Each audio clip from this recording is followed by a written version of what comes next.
Hey everybody, it's Bust with Battles with Bust number 386, and today we're going to be playing in a Ruthless Rumble. And so, the eternal best of threes, the eternal Ruthless Rumbles are here. I'm so excited. I've been waiting to get to jump into the best of three events. I don't get to play in the Mastering Runeterra Open event this weekend on May the 3rd. I have a family event, and so I'll be indispensed and unavailable to play, but we have some Ruthless Rumbles, and then the Riot open events on, I guess, the 10th and the 17th or so, if that mathematics worked out correctly, looking to play in, and I'm pretty certain I'll get to play in both of those.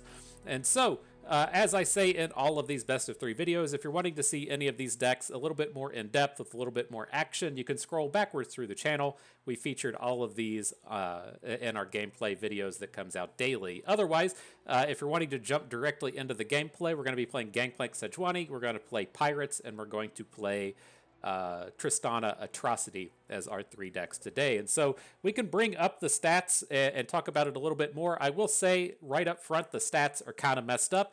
Legna, who runs the LLORR-stats.com site, has had some issues this season with the release of Eternal and messing with the stats, and the reset of everyone back to Iron, messing with the Masters level players. He had some kind of problems and issues and didn't get to get this season up and running. And so if you go over to runeterra.ar, I'll say that their stats should be accurate within a week or so, and their master stats should be pretty accurate right now. It's just, again, with that reset back for all the Platinum and Diamond and Masters players into Iron, having the opportunity to kind of beat up on some lesser skilled or some less experienced style players, kind of messes with the stats. You see a lot of herpy derpy, you know, about Poppy Poppy Ziggs being a 65% win rate deck. It's not. It's not a 65% win rate deck. It's just you've got people that we're playing new cards from the variety patch. They're trying to brew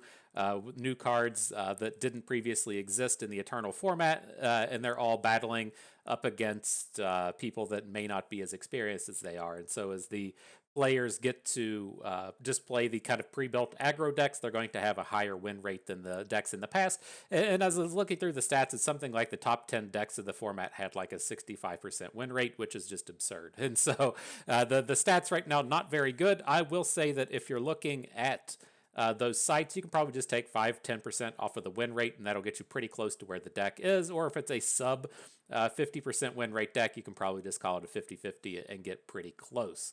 But the thing that I'm really wanting to call out from the stats is this column right here. I didn't put a header on it, but this is the play rate column. The most commonly played deck in this meta right now is Thresh Nasus at 6.75%. And so if you play 20 games, you'll probably play against Thresh once or twice. You know, it's a little bit more common up in Masters, but when the formats kind of play out like this to where there's no deck sitting at like 15-20% of the meta, I like to just play good decks. And so that's why I'm not leaning in on the triple aggro. We are playing Pirates today, but I like that Tristana Atrocity has a lot of aggro feel to it. It can really kind of come in and flood out the board, but it's still good, adapting as the control deck against other aggro decks, and then it has that Atrocity finisher for a lot of the control decks in the format that aren't prepared with denies or rite of negations. Gangplank Sejuani, we kind of mentioned in the sense that this is the kind of format to where if your opponent is really trying to target a strategy, you tend to have Gangplank Sejuani just stay up in all of your best of threes. And so if your opponent's trying to target aggro decks, Gangplank Sejuani stays up. If they're trying to target something in a good decks lineup, Gangplank Sejuani stands up. If they're trying to target something in a control deck fashion, Gangplank Sejuani stays up. It tends to be just one of the best decks that never gets banned. And so I'm happy to bring this in a format that's going to be pretty wide open. It doesn't have any particularly good matchups, but it doesn't have any particularly bad ones either. As we talk about Gangplank Sejuani, I was looking to play the Pirates deck that we played in our previous video. We'll pull up the deck list here in just a moment where we are playing Gangplank over a lot of the Twisted Fates. Can't do that today as we're playing Gangplank Sejuani as a main deck. and so we're switching back to the full Twisted Fate version. But in terms of the picks and bans for this style of deck, first and foremost, we're going to ban Thresh Nasus. None of our decks have any kind of good matchup against Thresh Nasus. It's the most common deck in the format as it is, and so as it turns up, we're going to look to ban it. I'm reasonably happy with all of our aggro matchups against the non-Thresh Nasus matches, so the Seraphines of the world, the Noras of the world, the Annie Katarinas of the world. I'm reasonably happy against all of those. If Thresh Nasus doesn't turn up, we're probably going to look to just ban whatever brings the most aggressive feel back at us. And so as this format kind of stands, I would much rather battle against Seraphine Ezreal than I would against Pirates. And so if Thresh Nasus isn't there, then we'll look to ban out Pirates after that, and then we can kind of just pick and choose from there. And so, in terms of the decks themselves, Tristana Teemo, this is the Atrocity version we featured a few videos ago, very early in the format. I'm quite happy with this. It has great early game against the other aggro decks, being able to summon all of the Outcats. Those Outcats are also fantastic against the control decks, as they have the spell shields, and then we have that way to go over the top of the opponent using the Atrocity onto either Tristana or Bandle Gunners or whatever, close out some of those games without having to be in combat. I'm very happy with this deck. The oddities that we have in this is we're playing 3 copies of Hate Spike. I like Hate Spike's ability to kill off Jinxes, kill off Dravens, kill off Poppies. I don't really want a wide variety of removal in here. I like having ways to go in and gun down those big high-powered plays. And so not playing things like the Calling Strike Shadow Wiles, whatever that guy's called, not playing things like Vile Feast. I've been pretty happy with Hate Spike. It also gives you a bit of extra opportunity. I know we're not playing against Thresh Nasus, but if you're in these combats, these places to where you need to cancel a combat, so say you're blocking a Nasus, say you're blocking a Katarina, say you're blocking a Victor with lifesteal, say you're blocking a Pantheon with lifesteal, you can Hate Spike that unit away and take some of that strength away from your opponent. Up next, we have Pirates. I'll go ahead and say I'm not super happy with this list, but I didn't have a ton of time to really think on how I wanted to re-edit it. We were playing this with Gangplank earlier. That's why you're seeing things like Imperial Demolitionist and Legion Grenadier. They combo with Gangplank and they combo with Pirouette, but we can't play Gangplank because he's in the other deck, and so I've just gone back to playing the 3 copies of Twisted Fate. The thing with playing 3 copies of Twisted Fate means that I don't really want to play Barbed Chain, but I don't feel comfortable enough going in and kind of like re-editing everything without playing any games, and so we've just replaced the Gangplanks with Twisted Fates, and we're looking to dive in. And so I concede that this deck isn't optimized as much as I would like, but shit happens, sometimes, and you just got to roll with the punches. That's what we're doing today. Last but not least, we're playing Gangplank Sejuani. This is the same Gangplank Sejuani deck we played a few videos back. The big addition here is the Father Fury. Father Fury gives you those extra angles of attack with Zap Sprayfin to be able to close out games with the Elusives plus Spirits Unleashed, and then it also can just come down on turn 2, start leveling up your champions. I've been quite happy with Father Fury in place of the things like that's typically either a black market merchant or a Piltover improviser, whatever that guy's called. And I do like the Dreadway in this deck, as the Dreadway gives us a way to, again, come in for additional damage with these elusives. And so in the Dreadway spot, you typically either see Babbling Bjerg or Feel the Rush. I like the Dreadway in that it helps with this elusive plan. And so those are the decks. That's what we're doing battle with today. Let's go ahead, jump on into the gauntlet. 15 to the face. Oh gosh, almost clicked the wrong one. It's so weird that the favorited decks move out of position, but the Pirouette Dance, the Gangplank Sejuani. I'm ready for battle. I hope you are too. Let's jump on in, get Ruthless. See if we can't do a little bit better than 2 and 2. That's my typical that's my typical finish with these style of things. And so coming out of this, I'm going to ban out the Kindred Viego. It has a lot of game against everything that we're doing. I don't want to play against any kind of Viego deck with Pirates. Then Viego is also exceptionally strong against things like Gangplank Sejuani, since they have Kindred and Vengeances and the like to kill off our big units, and then things like Deny to cancel our big spells. Otherwise, again, I'm happy enough to play against Seraphine. It might be slightly favored against us, but not so bad that we can't win. And then this looks like a unit-based Poppy Bard deck down here to the end. I'm not quite certain what's happening with this being being Vandal City and not Demacia, but it should be a kind of really unit-heavy based aggro deck kind of thing that we can probably pick on. I think we'll be okay there. That's where I feel like we have the highest chance of pulling down the wins. All right, so here it comes. Bard coming at us. Reasonable enough start against Bard. I'm trying to think if I want to hang on to Make It Rain. You know, I know at the 1-drop space they are going to be playing Bird, but I'm trying to think if we can get an easy 2-for-1 with the Make It Rain. Let's just hold on to it, and we'll find out, I guess, you know. Find out, I guess.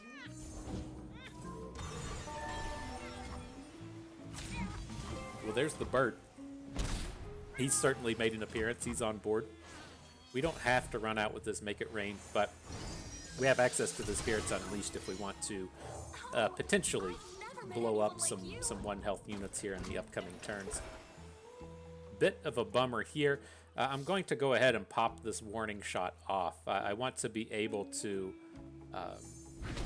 level up our champions as quickly as we can, and we're not punching through this turn. I was hoping that we would land on some units that would be able to at least force trades across both of the opposing units. Didn't come together. It is what it is. We'll deal with it as we go. All right, opponent says, watch this. I'm not going to let any of my 1-healthers die out here. And that's okay. What I'm going to look to do here is I'm going to Make It Rain, and then I'm going to play Father Fury. Then we're going to have 1 mana built up, and then with that 1 mana built up, we can Spirits Unleash next turn for 4. And I think that's going to get us in a place to where like we don't have to worry about this damage too much, and we should still get the clear on board. And so with us wanting to play Father Fury, I'm going to throw away the Crimson Bloodletter. It's just going to kill off the Father Fury as he comes down. Not what I really want to see. And now we're kind of primed and ready to go with this Spirits Unleashed.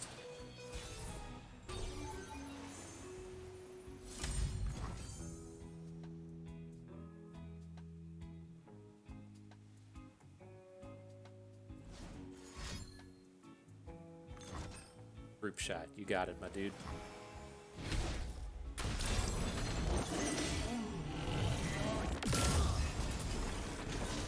Alright, so not a bad clear. All of our bros are going to be bigger for the rest of the game. Alright, Warden, you're not attacking into Bard. And we'll see if anything comes of this Shatter. I've had some surprisingly decent Shatters come out of the Father Fury generation, and so we'll see if it gets its time to shine today. See if it gets to lock down a Scion or something. Of course, it's not locking down Scion here, but you know, I'm interested. I'm curious.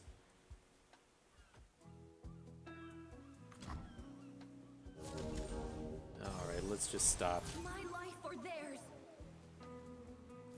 Go ahead and drop in this Make It Rain. I want to deal damage to the opponent this turn, and oh boy, landed perfectly. Well done, Bust. Well done.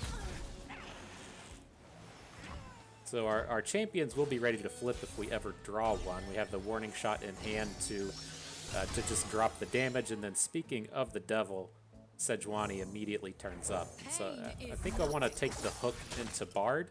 I'd like to take the full clear on this board if we can, and so as it stands, it's not super important getting the flip onto Sejuani at this moment, and then we'll hopefully save the warning shot for a later turn.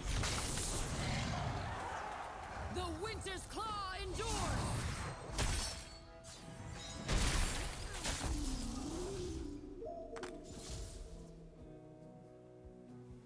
I did just realize we could just shatter Esmuth. It's like one of the common ways you get to use that shatter is you hit something with Sejuani, and then you get to shatter or whatever. So if like if you do the big frostbite to the opposing team and then they just don't block and they have the guys in the back line that are frostbitten, you can hit them with the shatter. It just like completely it completely slipped my mind that we can just shatter just shatter Esmuth. Not now that they're slightly grown, but oh, it's still in good shape. But there goes that shatter play. A bit unfortunate, a bit sad, but We're still looking pretty good here. Opponent hits a flashbang peddler. I think we're pretty safe to just bring in the Tusk Speaker. Like, what's the worst thing that happens here? We add Tusk Speaker and then opponent plays like Meduli? I'll risk it. I'll risk it. I'm not worried about that. Wonder if he's playing Meduli. That would be a reason to be playing this Bandle City Bard, is to be like condensed Meduli. I think that's a thing for some reason.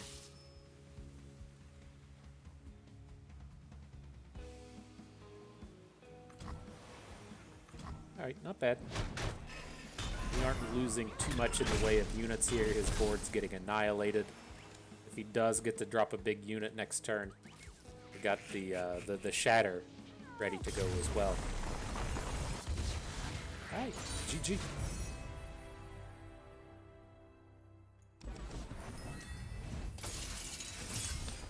Alright, Tristana Atrocity coming into the mix. It's kind of nice seeing the opposing deck lists unable to stop an Atrocity. Like, I get that you can play a Puzzling Signposts out of Bandle City, but it's another, kind of perk to banning out the Viego Nasus, or the Viego Kindred. They can deny that big Atrocity coming at you. I did have some games this morning to where I was trying to kill the opponent with a 6-attack tough Grandfather Fay. What is it? The Owlcat was what I was trying to pull those shenanigans off with, and it was successful. I got tough on it from an equipment, and then 2 bonuses from Grandfather Fays. I dug it. All right, I'm trying to think if we want to hang on to all of this removal. It's nice to have, but I think I'm more interested in just like developing a board, even if we don't get to attack with that board. And so I'm trying to envision, it's like opponent can play things like Bird, opponent can play, they were playing the Tea Keeper, the 3/1. So we should have some decent targets. I don't want to get rid of both of these cards, but as this board kind of comes together, I'm regretting not taking the group shot. All right, not a bad start. It must feel good when the Bard hits your Nora right out the gates, but it's okay. We'll make the best of it. You did one Yordle portal and suddenly geography means nothing. Make our Bandle Commando the 2/4 ready to come into battle up against Nora. I assume she just never blocks here, and then we can continue to build up. Oh, never say never. Interesting. And Nora dies to Pokey Stick now.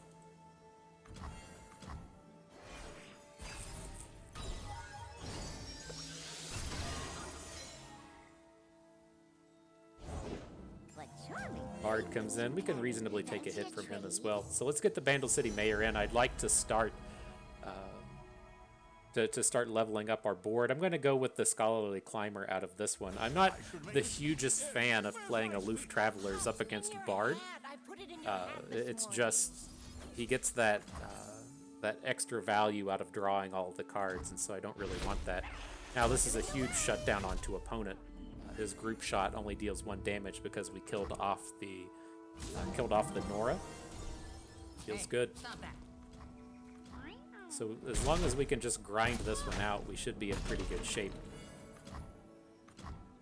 Got all the Owlcat generation out here as well, ready to pop off with those.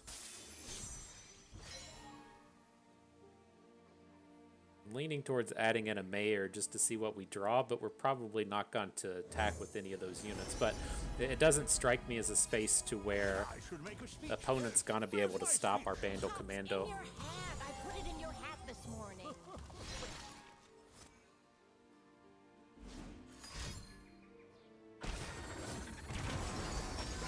Big old clogged board. I don't really like this. I mean, we can definitely drop more units than opponent can drop here, but they're going to have the opportunities to just start making bigger units than we have, right? If he starts to hit on the chimes.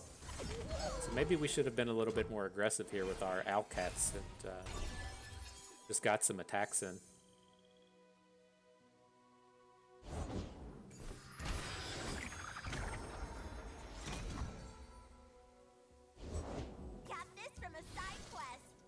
mean, does he ever feel like he's winning the game here just by passing? I don't know. It doesn't seem that spectacular.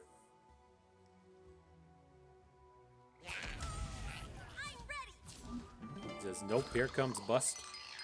Bringing the heat.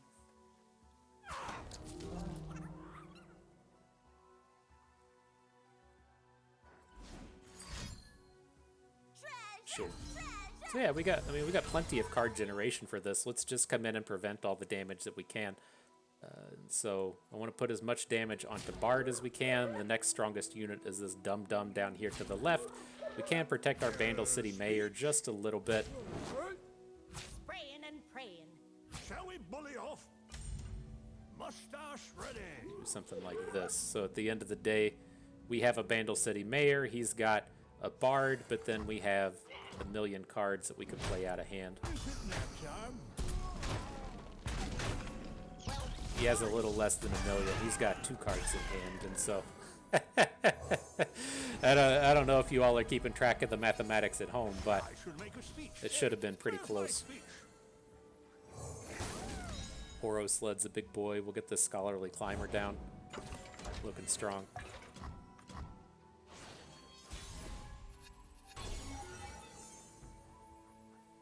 Wisdom lies that way. Probably.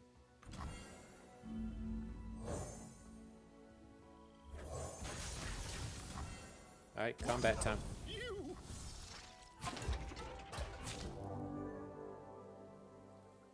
It's pretty tempting to hate spike this Bard. We can throw away a Vandal City Mayor to do it if we want. We don't need to do it immediately, I guess, but he's not that threatening, but it would be nice to get rid of him. Nothing too powerful here. You gotta hope that you hit a a big epic or something out of this, but the combat cook is fine. He's a pretty high stat unit in this space that gets cheap off of the multi-factioners. Ooh, did he just get a detain? He did not. He doesn't have the stats for it. Adventure time.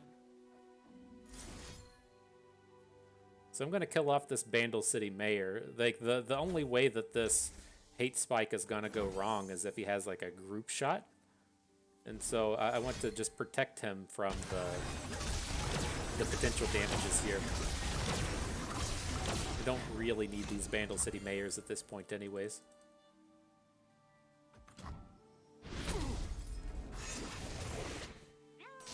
We got a cool one. Regenerate. Not as cool as I was hoping for.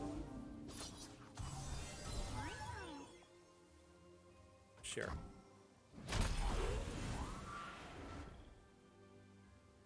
So if we combat cook, we don't have great units to play behind. We could just look to add Tenor of Terror. But I guess at worst we're still just summoning a unit off of the Poro Sled. Okay, I'm on board.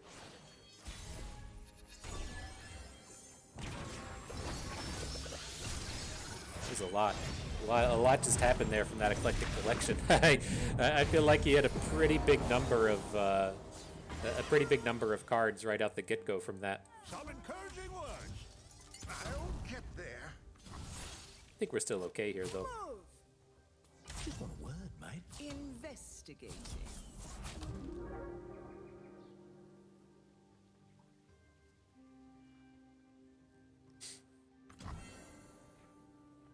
So my kind of take on this is we need to get rid of this Bard. He's pretty scary at this point with the eclectic collection running around, but we can just 2 damage him with group shots, so I think that that's okay. Otherwise, these blocks aren't that big of a deal. We do lose the Climber to the Jal Hunters, but whatever. I think as long as we just play it a little slow with our with our Vengeance and our Signposts, we're gonna be fine. See if he comes out here and drops a Bard flip, whatever you're called, a Traveler's Call to... oh shit, we gotta get units on board first. Sing with the darkness in your heart.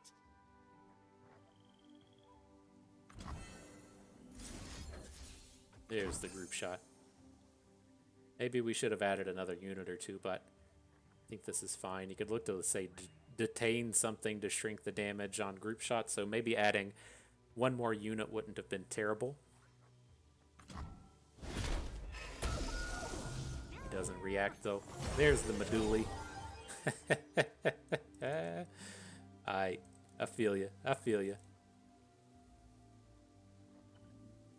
So is he the one that we want to go ahead and vengeance? I think it's probably okay.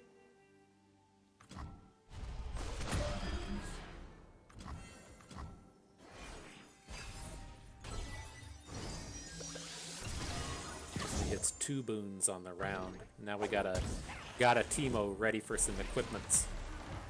Oh shit! I knew he hit a deep, but I didn't know how scary it was gonna be. This is okay. You can't kill us with this thing. We got a blocker in the Poros sled and the Massive Burden. Oh, the Massive Burden's not going to be big enough. The Poros sled is though.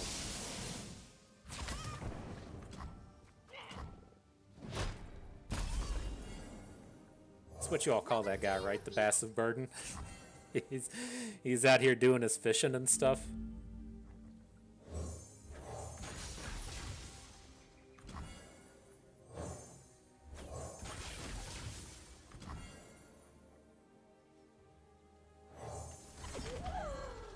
I think that's going to be enough.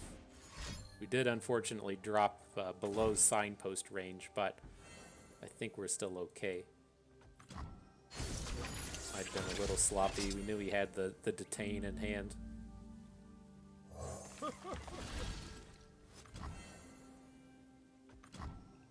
We got to have enough on board here, right? He blocks our biggest unit and fucking portals. Are we still okay? We have 1, 2, 3 impact. And then say he blocks a 3, a 3, and a 2. That's coming in for 7. There's no real reason to let him just get more cards on the board. Alright, that was a little sloppy. I'd have felt a lot better about this if we still had our Teemo. But I think we're okay at the end of the day.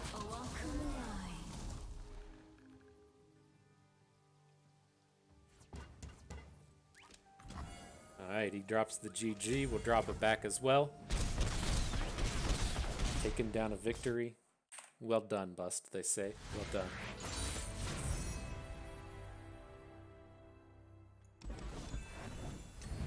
Alright, before we dive into the next one, I did want to take a moment. If you're familiar with Sunny, in terms of size of the Legends of Runeterra content creators, I think he's hanging out at number 2. He definitely got a gigantic boost in channel size when Mega Mogwai left, and now that Mega Mogwai's back, I don't know how many of his Runeterra followers followed the venture into Snap and then the way back. I think it's ultimately, I think Mega Mogwai is very healthy for the game, and it's very healthy for him to switch out and play Snap on occasion and come back to LOR, and so I think everything's all good and well there. But Sunny just posted a video on his dislike of the Eternal format, and I get it. It kind of sucks for him in the sense that both him and Mega Mogwai do a lot of creating a lot of unique decks, and that's what their kind of thing is in the content creation space. In that they have kind of a new deck every day. They play a lot of meme decks. They play a lot of the high-powered, interesting things that you can't really do if you're just in a format full of pirates and poppy zigs, and if your opponent's killing you on turn 5 and turn 6 and you're trying to play Meduli and condense it and play Meduli again, then you don't really get to deal with that. And to a degree, it's like you just got to say kind of suck it up and deal with it, right? Because that's, I guess, Eternal is what the popular format is right now, and if you want to play Eternal, then you got to jump in there. But as I say things like that, you got to come out and remember there's just like such a wide swath of players out there that may not follow the exact same thing that you like to do. We, on our channel here, used to play Expedition. Apparently only like 9 people in the world wanted to play Expedition, but that was our thing, and that's what we really followed and played and enjoyed playing, and that got removed.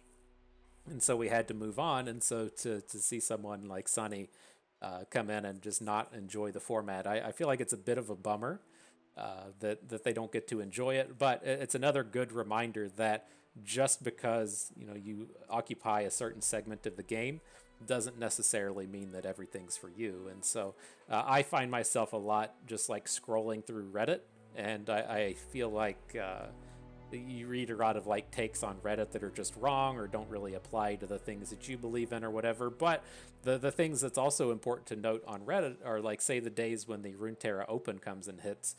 There might be one post. There's always like the sticky post of people streaming it, but for the large part, the largest portion of the community just doesn't care. And so it's kind of tough to really gauge the importance of a lot of these things, right? Expedition was very important to us, not very important to the community just on the whole. Then, the competitive stuff moves in. It's not the competitive stuff, definitely more appealing and has a bigger user base than Expedition did, but the people in the competitive scene like we're hanging out in are definitely in the smaller piece of the Runeterra pie, if you will. And so the only reason I kind of wanted to call it out was like I saw Sonny make his video.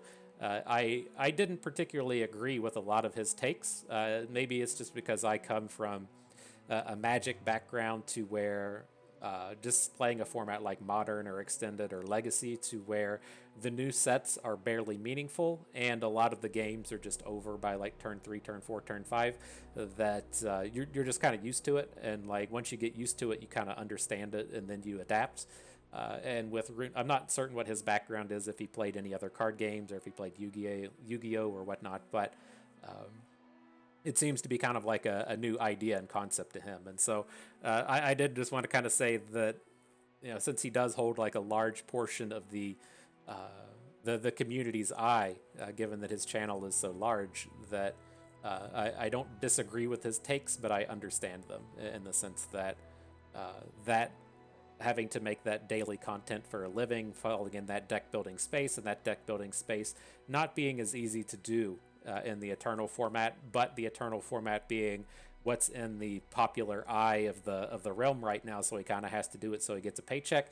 Like I get the frustration and kind of bummerness to all that, but for my take, I think Eternal's been fantastic. I've really enjoyed the format over the past week or so, and I kind of wanted to at least put my counterpoint out there that although the kind of big time content creators may not be enjoying Eternal, that may not necessarily reflect the entirety of the community or the competitive community, or maybe it does, I don't know. But I at least had kind of a different take on the matter than what he did, and so wanted to at least give a little nugget of knowledge on it. I already dropped my nuggets of knowledge. I know very little about League of Legends, and I've been dropping League of Legends nuggets like I'm a fucking expert over the past couple of days. And so why not continue on? But at least with something I know a little bit about this time.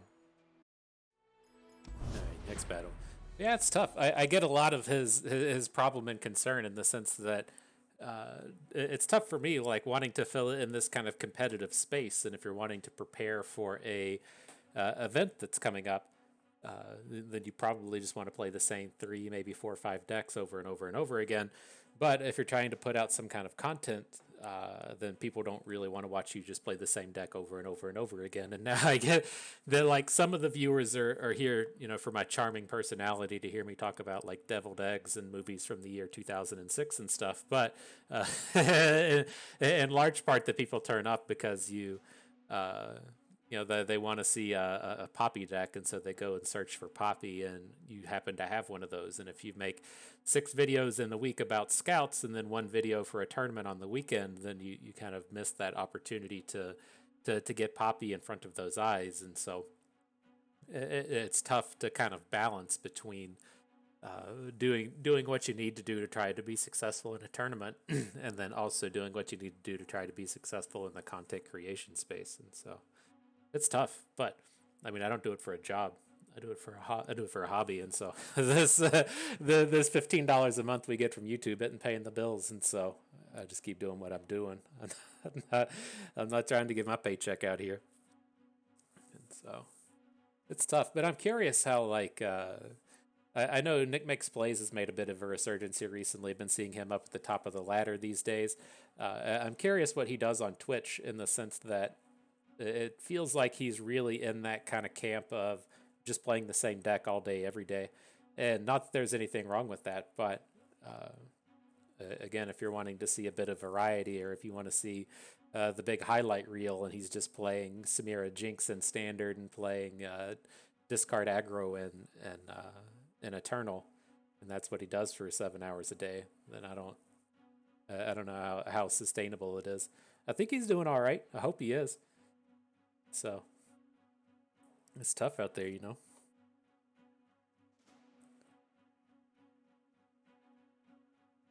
Whew. So this is what I was really wanting to talk about. This happened last night. I'm sure it's happened before, but you know, now that you get old, you have to kind of worry about your bodily functions and stuff. And so I dropped a big nasty, just a nasty fart. It was a room clear. It stunk real bad. My wife was in the room the next room over. I kind of thought it was going to be one of these situations to where you could just drop an SBD, but it wasn't going to have that much range to it. And it certainly had enough range. And she was like going on about it for so long and so much distance to it. I legitimately had to check and see if I shit my pants. And so I didn't. But I guess that's what happens when you spend Memorial Day weekend eating like 20 hot dogs, and then your body fights back and it says, this is what you're going to get. This is what you're going to do. You're going to go check those boxers, see if you got any stains in there. Whew, getting old, man. Getting old. Kids don't got to worry about that these days, right?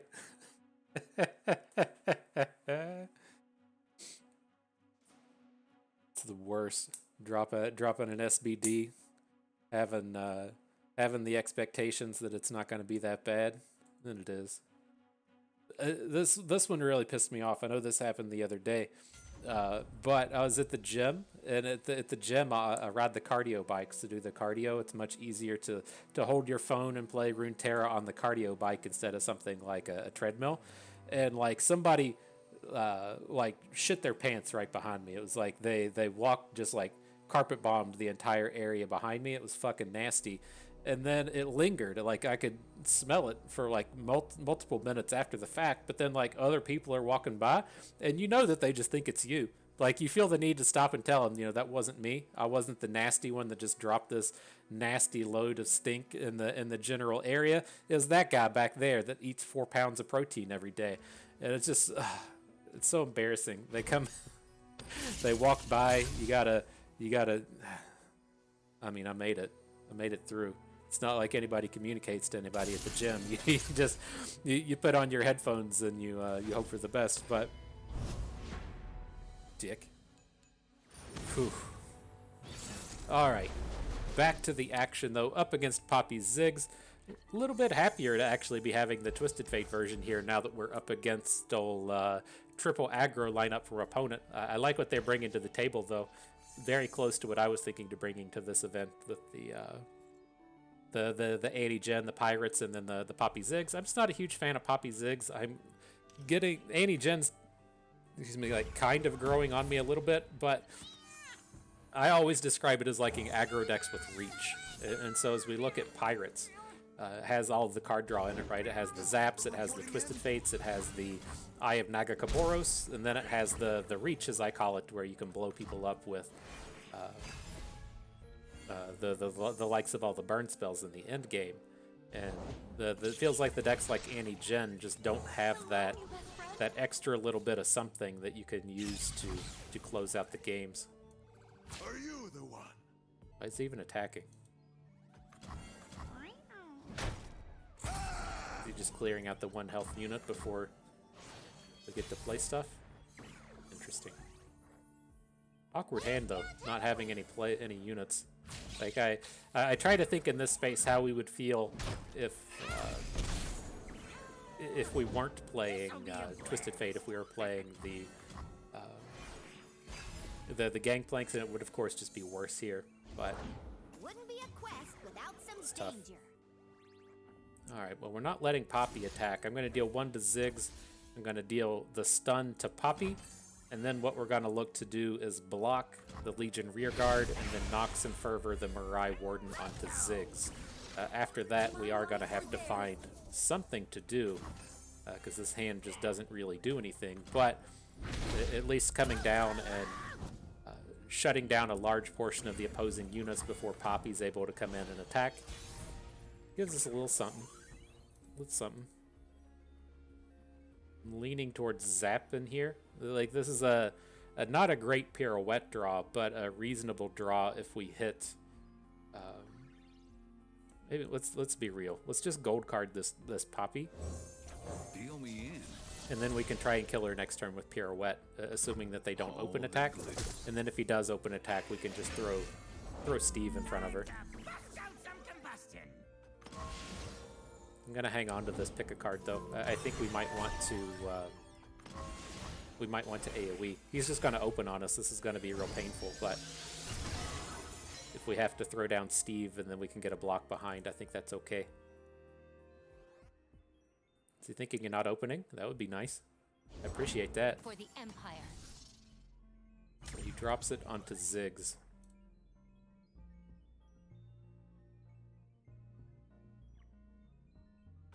Okay. The few for the many. So let's do 1 to Poppy. We're going to stun the Ziggs. Again, still reasonably happy to trade out the Twisted Fate. Where this is a problem is if he has a second Poppy, which it doesn't seem to have. He would have snapped it down if he did. Okay, I think we're fine now.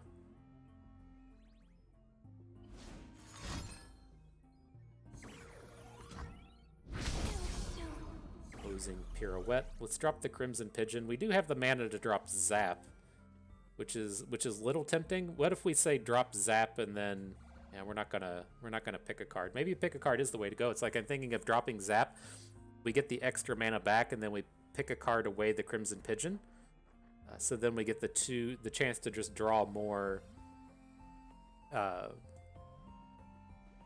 draw more expensive cards than the Pigeon. I think that's okay. Gotta go with the flow. We do give up on our Twisted Fate that way, but Strike at their we're still getting to draw a bunch of cards. So Charmed, I'm sure. Block is 2 healthers, they're 3 attackers, that's all good and well. I guess we can just trade out Twisted Fate and then like we're at least set in terms of the Ziggs, right? We do the Nox and Fervor so we can hit him with the Fervor. I don't think we want to be red carding here. Okay. Let him think it's luck.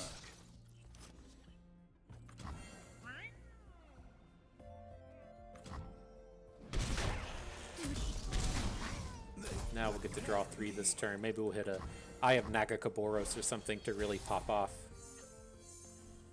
Twisted Fate and Decimate. Alright, well we're not decimating here, I'll most certainly tell you that. I'm leaning towards the red card and not the blue card. I mean, the red card does only kill the bird. Let's lead with the pigeon. Like, we can definitely get the pigeon on board. The thing with red card is it does potentially let us attack. So say we red card and then we get to attack with the bird and the Twisted Fate. If opponent's just going to keep not playing cards, I'm curious what that means. If he's not playing cards because his hand is like Decimate, Nox, and Fervor, or if he's not playing cards because he's worried about Twisted Fate. Looks like trouble. It's tough. We still get good attacks this way.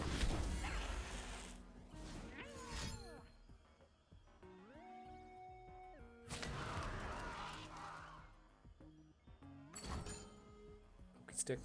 Okay.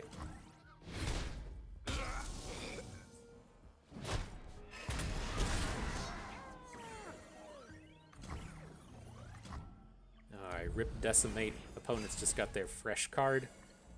Time to start drawing off the top. Legion Rearguard, you're not you're not who we were looking for.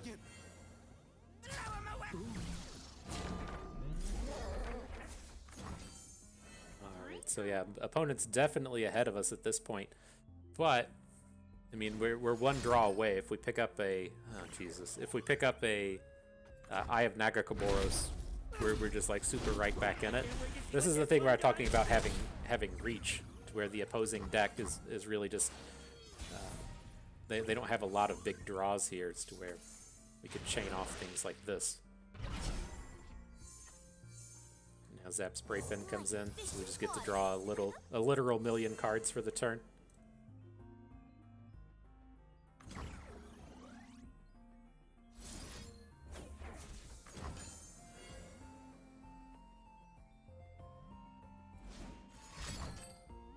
Alright, he fervors us down to 2.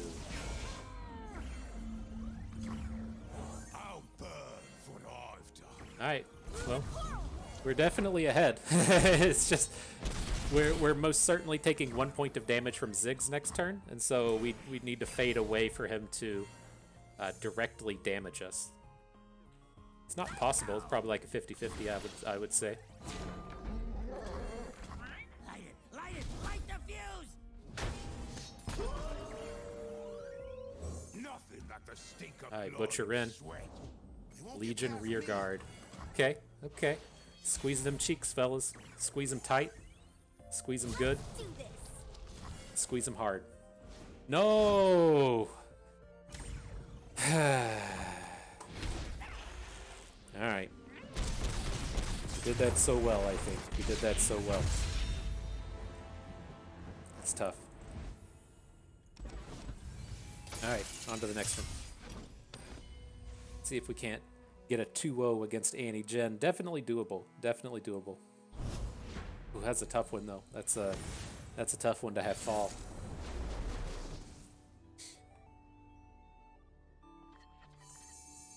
Alright, so I'll keep our cheaper plays here.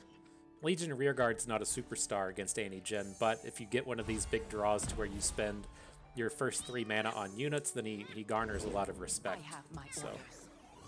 I'm not opposed to keeping one, especially when we already have another one. They'll never see behind ya. Damn it. Alright, I'm gonna lead with the bird. If he plays a stun bird here, I want to have a unit that can still attack in our Legion Rearguard, right? So if we play the Rearguard first, he plays stun bird hits the Rearguard, and then we can't attack. But if we play our bird first, then he plays his bird stuns our bird, and then we can play the Rearguard, it gets to attack because it's a 3-2 and do a 2-3. Remember the objectives. Did you all know you were going to learn so much about birds today? Make the Empire proud. Hey, my name's Bust. We're here to talk about birds. It found you. I'll shoot the wings off a bilge wasp. I'll do better this time. Okay. Doom's not taking any damage. The longer this game goes on, the better off we're gonna be. And so, I'm reasonably happy to just throw away our bird in the face of the Rearguard. Now we can spend a ton of mana this turn. We'll save Twisted Fate for next turn, but between the Shell Shocker and the Pirouette and being able to red card next turn, we should be able to close out most of this board. This turn I'm looking to say deal a damage to the Corsair and get a stun, but lots of options with what these dudes can do. Stage is set.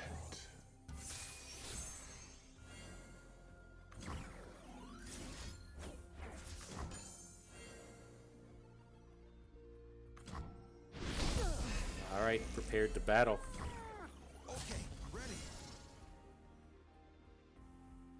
Routes closed. Doesn't feel good. Doesn't feel good blocking Legion Rearguard on this turn. Mwah. I'll tell you that for a fact.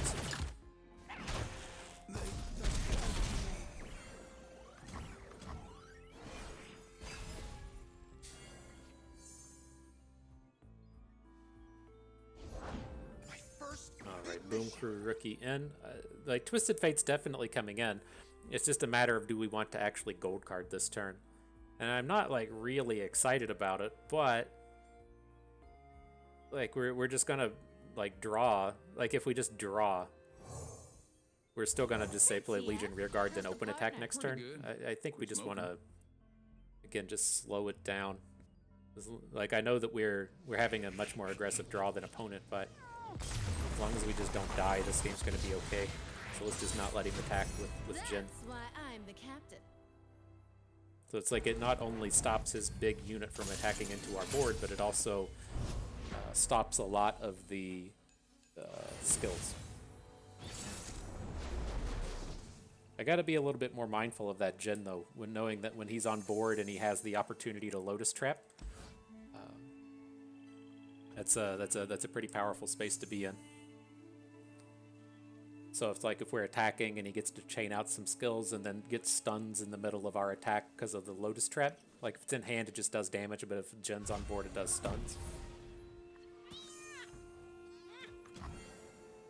All right, reasonable enough start though. The way that this will kind of sequence is we can play a Bandle Commando on 2 and then hate spike it away if we need to. Ideally, we won't be hate spiking away the Bandle Commando, but it's nice to have these options here. Baddies beware, Mama's got a gun. So I'm going to come in fast enough on this. I think it's okay to just start picking up the Owlcats.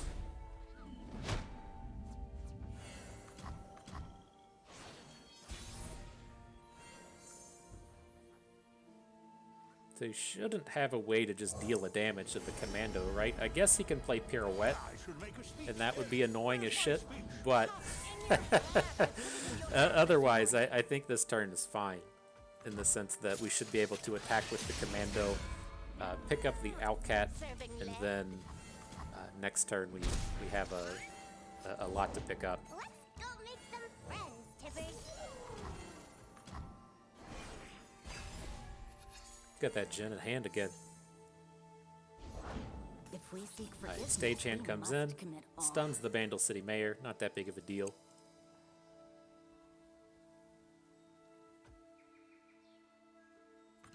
Embrace your fate. Need to add as I Grumble have Slug. mine. It's our most efficient unit here. I guess the downside to adding Grumble Slug is we only have 4 mana for units this turn, and we can't play 2 units after we play this. But we're only playing 2 units this turn anyways, so I think this is fine. It lets us still add the Grumble Slug, and then we can play the Wandering Shepherd, and then we'll still have the mana to... We'll still have the mana to Hate Spike. So with this, I'm looking to put... I'm going to pick up the Amulet. The Fearsome can be relevant, but I'm looking to put the Owlcat in front of Annie. The Spell Shield's going to eat her ability. Then we got to throw, either blocks or hate spikes in front of the rest of this stuff. But at the end of the day, we should only be taking either 1 point of damage from the Boom Crew Rookie or 2 points of damage from the Sunhawk. Oh shit, Annie upgraded. I think that's still okay. We can just move the hate spike onto her. This way, come along. Let's make cookies.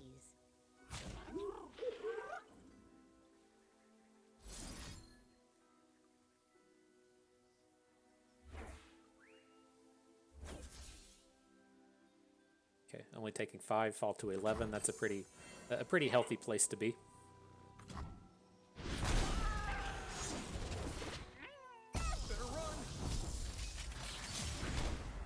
I do worry.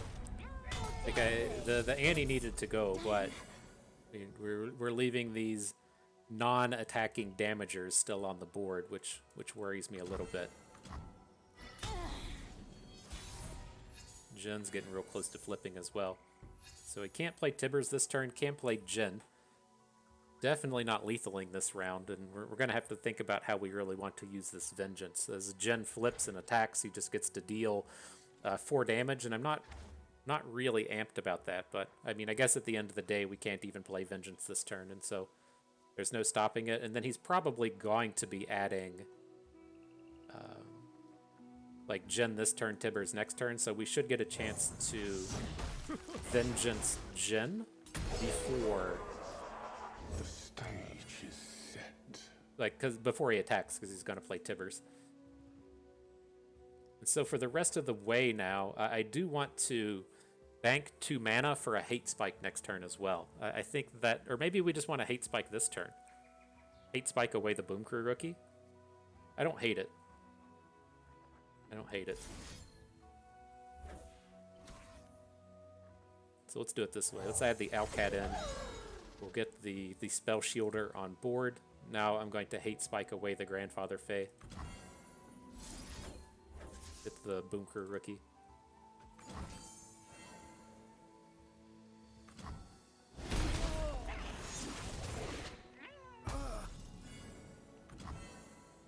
may have been able to sequence that a little bit better, but I think it's okay. Now, how do we feel about an attack? I think it's good. Some encouraging words. Could have thought of that before we played all of our cards, but he's going to block something with Jin. He's not going to block with the Crackshot Corsair. There is a small idea to block with the Crackshot Corsair, given that he can put a damage onto, say, Bandle City Mayor and then hit 2 units with his Tibbers, but I think this is okay. Go ahead and get this damage in. Nice.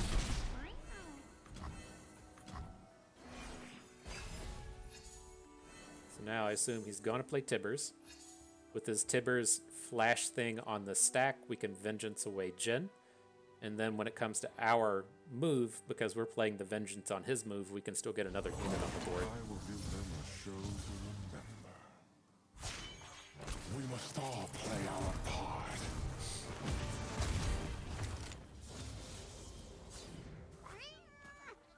So that does stuff. Doesn't actually kill anything. So his move is on the stack. I don't know. I don't know what else to call it. His skill is on the stack. I guess that's more appropriate. So we kill the Jin. We have a blocker for Tibbers if he attacks. That all looks pretty good.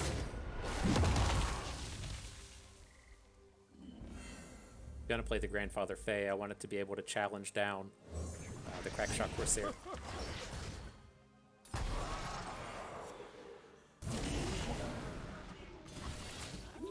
Okay. Not bad, fam. Not bad. I think we're okay.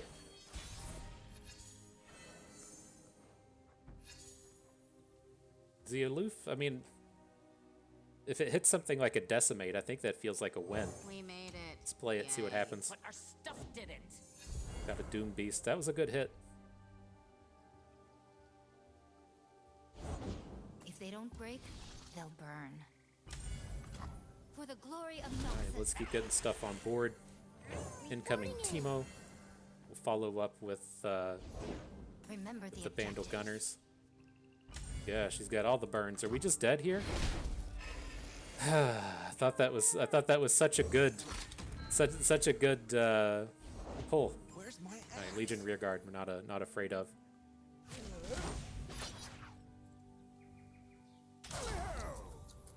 He trades Tibbers for the Bandle Gunners. It's okay.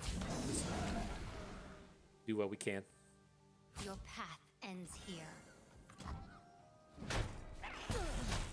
Adventure starts with mushrooms. All right, well, we got ourselves in these spots again. I mean, it feels like we're definitely ahead, but you know, opponent can most certainly win this game. It's just like the game against what's his name? The Poppy deck from the first one.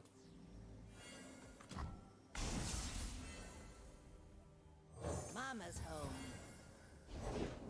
And a Boom Crew rookie. All right, so at least as far as this board is concerned, we're okay. It's just gonna be a matter of if he draws a Nox and Fervor or something, right? Because we have to take the 2 off the Boom Crew. I hope this works. Well, all right, squad. Squeeze him hard, squeeze him tight. See if we can't unlock victory. Maybe we should have played the Pokey Stick just in case we get our chance to draw the. Give us the chance to draw another puzzling signposts. I think we should have Pokey Stick. But nonetheless, victory unlocked. Some good things to think about in there. May have been a little sloppy along the way, but some good food for thought coming out of that one. GG, well played. Victory is ours. All right, so next battle. Let's see what we can do.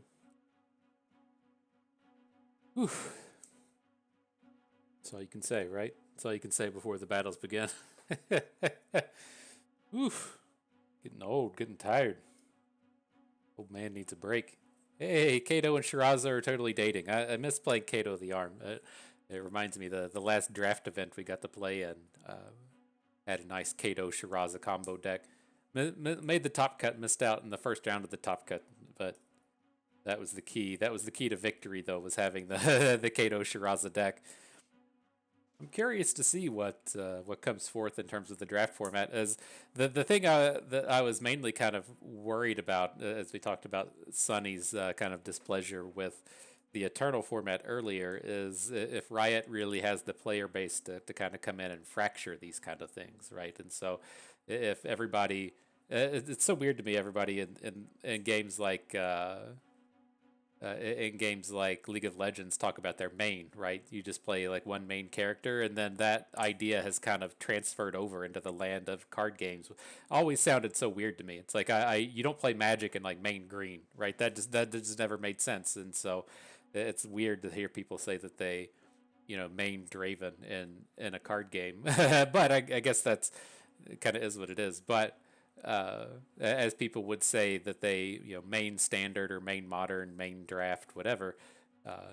If there's enough people to really come in and keep the formats thriving and popular, as people want to main one format and then not play the other one so much, which is, reasonable. I don't know what I would be doing if I had to kind of carry the concept of playing both standard and eternal differently each day. Like, it's not that tough for me to grasp that I'm playing Eternal for this month and then I'm playing Standard for the next 2 months, but if I had to kind of bounce back and forth, it's a little bit more challenging to do. But the battles are here. You can see opponent playing Gangplank Sejuani. Same idea we have as they have. We're not going to ban that out. It is a little unfortunate for us in that Annie Katarina tends to be quite strong against Gangplank Sejuani. The Disintegrate based removal is quite good against our big champions, but I think I'm a little bit more worried about Teemo Tristana because it's quite powerful against pirates and against our Sejuani deck, and so I think that's the one we're looking to take out, and then we're going to have to kind of hope the matchups go our way in terms of getting a good one against Annie Katarina. So I'm going to lead off with Teemo Tristana. We'll see if we get this matchup we want first, and we don't. Sad day, but we'll still come out and make the best of it. All right, so up against Gangplank Sejuani, I think I want to hang on to the Grumble Slug. It's kind of close with Grandfather Faye. I will get rid of the Pokey Stick. There's just not a ton of targets for this turn 1 Pokey, or this turn 2 Pokey Stick off of the Grumble Slug, but I think the Grandfather Faye can stay. I do like the Grumble Slug, though. It lets us come down and get into combat with the early overwhelms and kind of prevent all the damage. Alright, well, I'm certainly happy to go ahead and get this unit off of the board. I'm going to go ahead and just go for the group shot. There shouldn't be any ways outside of Parlay for the opponent to come in and kill our Teemo, but if they get to blow up Teemo on the first turn and like continue on the level up for their champions, it's just not very good for us. And so I'm happy to go ahead and drop the group shot in, prevent that level up on the champion, and now his opponent adds Shell Shocker. He may have a Make It Rain here, which is okay, but it took that turn of prevention away.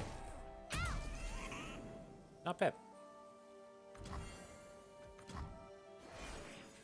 See what they come in here with the turn 3. If we get to shut down their unit this turn, that would feel kind of nice. Interesting. We'll add Grandfather Faye. We'll keep up the units that don't die to Parlay. And then if he's going to, say, Make It Rain, or if he wants to play the 3-2 Overwhelm thing, that's all well and good in itself. Wow, nothing? Let's just pass. Let's pass before the turn gets any scarier.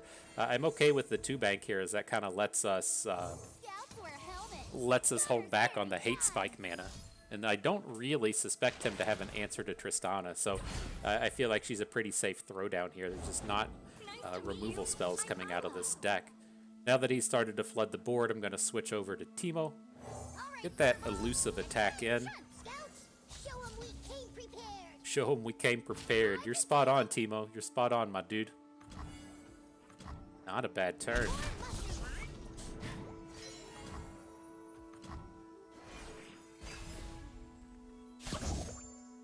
Who is M3?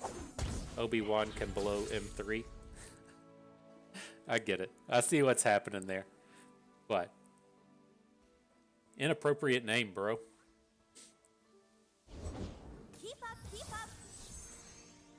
Alright, Zap comes in. I'm reasonably happy to just Buster Shot the Zap so we can continue on with the Teemo.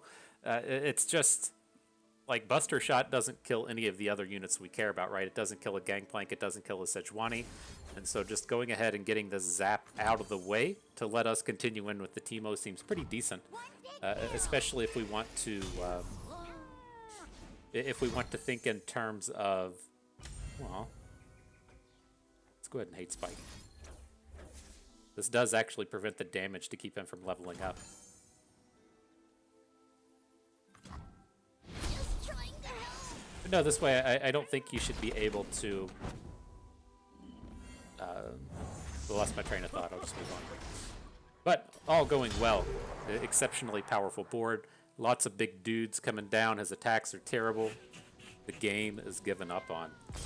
Okay, well... If we're not happy about the Gangplank matchup against Katarina Annie, we can at least hopefully win the mirror match, right? And it's not like the end of the world.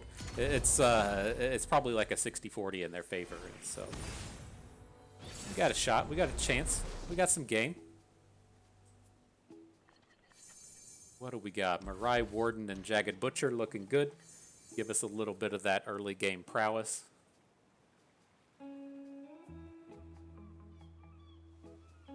Do some of them aggro things, you know.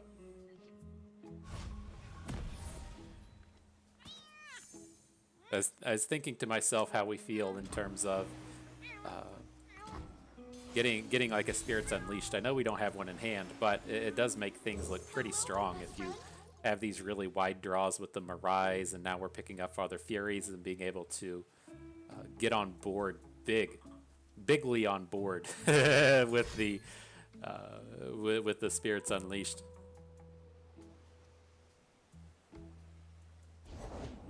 You got Conchologist? Okay. I'm curious if we... well, I was going to say, I'm curious if we get the damage in this turn just attacking, right? It's tough here in the sense that if he's got Group Shot or Pastry Toss and we attack and don't get to deal any damage, it feels pretty bad, but we have Parlay, and we can follow up with Parlay, so if everything goes completely wrong, we can use the Parlay to still hit damage to face, but if we're falling back to using Parlay, we would kind of prefer to just send it directly into the Conchologist. I'm going to go in and go ahead and swing in and kind of hope for the best here, because I'd really prefer to be using this Parlay next turn. So he has the Pastry Toss, and I mean, it just doesn't feel super awesome dropping this in right now. I'm still just going to go ahead and save it. It's going to be like turn a million before we get to level up our champions, but we at least should have a bit of time out here against Annie Katarina. I think I might just be giving up on the flips. It's not like... I mean, the Sejuani flip is reasonable, especially as they have like Katarinas on the board and if they're playing the Ravenbloom conservatories and stuff, but I think it's okay to just go slow.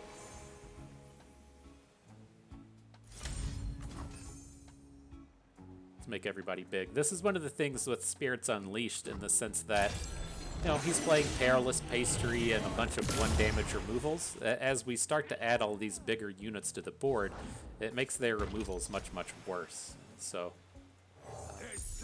it's definitely relevant that, you know, Perilous Pastry no longer kills Father Fury on its own.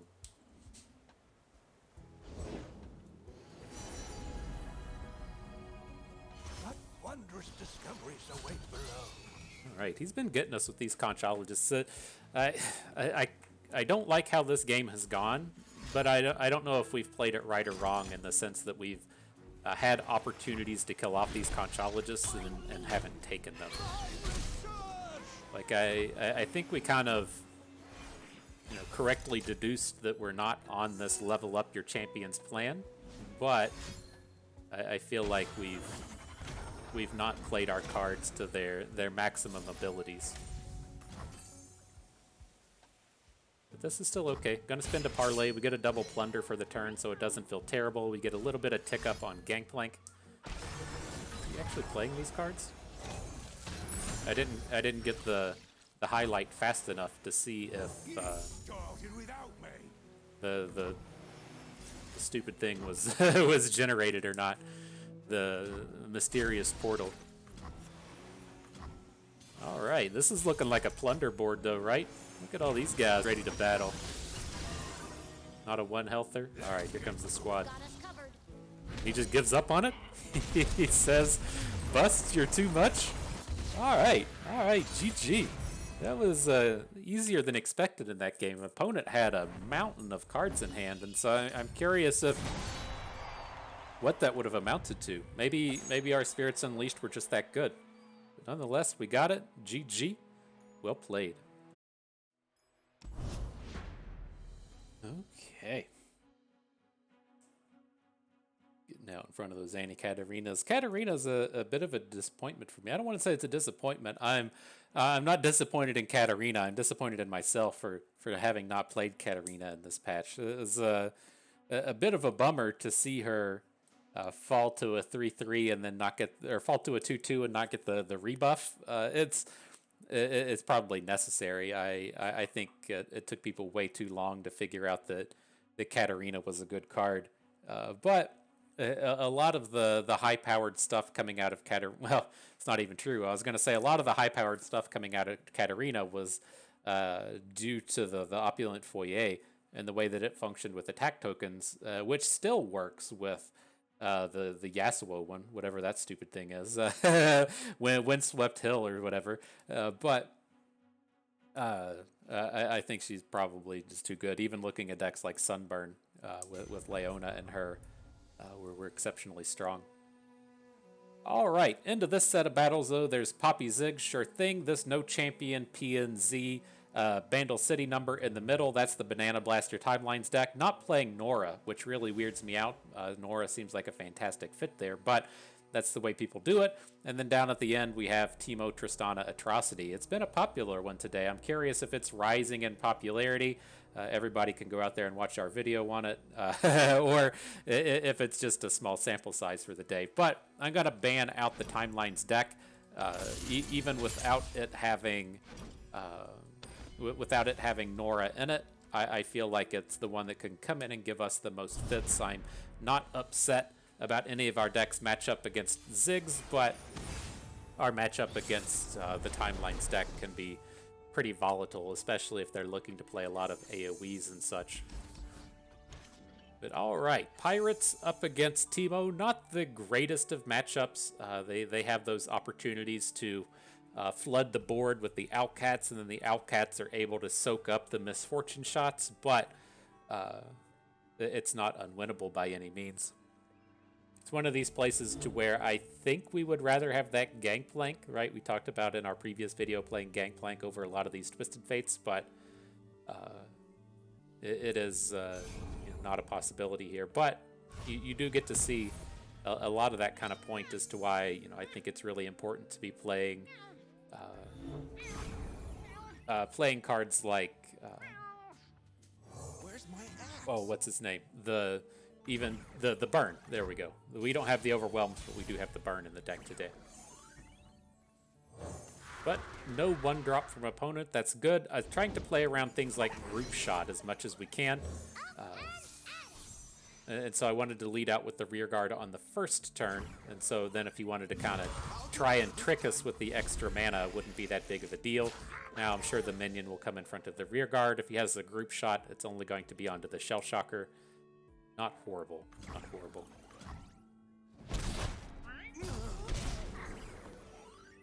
Coming in strong. Like, he's definitely able to outvalue us just normally, but definitely so with the addition of the minion. But, if he's going to be going on this big value-heavy plan with the minion, we definitely get the opportunity to get out in front of him in terms of tempo. And so, as this board stands, we have this really great opportunity next turn to look towards playing Zap, looking for a pirouette, and then looking to start wearing down his board and hopefully forcing out some bad combats for him. So we do hit the pirouette. It was a 50-50. Won that coin flip, go us. And so now we're looking to see him play something big. So ideally we can stun the big one damage off the little one. Didn't come out that way, but not terrible at the end of the day. Now, with this in mind, do we even want to bother with the pirouette? I'm kind of leaning towards no. Let's just go ahead and battle. I guess this is another one I'm kind of curious on, is do we even want to boost the Crimson Pigeon here? Like, I definitely don't want to put it onto Misfortune, because then she's just going to die to Bandle City Mayor. But if we start to put it onto Zap, he falls to all of their 1 damage pings. I assume people don't run out here and just play a ton of hate spikes like we do. I think we want to just be happy that our pigeon is at 3. I like it. We will have to make a decision this turn as to if we want to Barbed Chain. Our hand is pretty good as it is, and dropping a pirouette next turn isn't terrible. I guess it'll come down to if he's coming out here and killing off a bunch of our units. Right, I don't want to say like barb. It can be kind of awkward, right? If we barb chain into say like a Mirai Warden and we've already come in and filled out our board, it's not going to feel particularly good. Oh shit! All kinds of spells coming in. This group shot hate spike.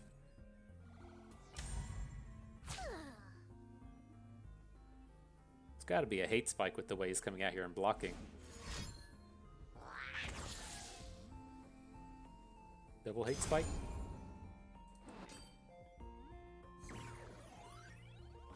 Okay.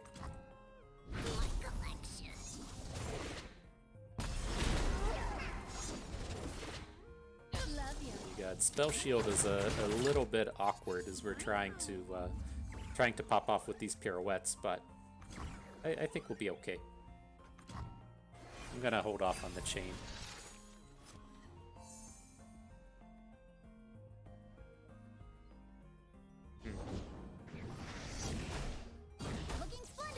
Did not come together as I would have hoped and dreamed. I'm gonna go ahead and pop the Spell Shield on this Tristana. I'm not super worried about her attacking this turn, but I do want to just chain off all of these spells now. We didn't pick up a good draw for the Barbed Chain, but we can play these 3 cards here to the left and then still try and pop off next turn. What's this? A new flop. As long as she doesn't hit Scout. If she hits Scout, then we'll have to reconsider in terms of if we want to stun this Tristana. I go frontline. So if we take 8, we'll fall to 11. We can still eat a hate spike, or eat a Atrocity. I'm okay with that. He can't Atrocity next turn anyways. It's going to have to be 2 turns from now when he tries to pull that off. We have this great pirouettable board right now as well, to where we can stun Tristana and deal damage to the Wandering Shepherd. We're not going to be getting close to lethal, though, which is the scary point here. Demolitionist Decimate, and then another pirouette. Well, we only have 8 mana, so it's like I think we have to Decimate, and then where does that get us? If we get to deal damage with all of our units, that's 9, and that would be a lethal. Okay, I don't think we're going to get to deal damage with all of our units, but I like this, I think. I mean, our other option would have been to just play Demolitionist, double pirouette, bank a bunch of mana into the next turn, but that doesn't sound awesome to me. Tristana, going in.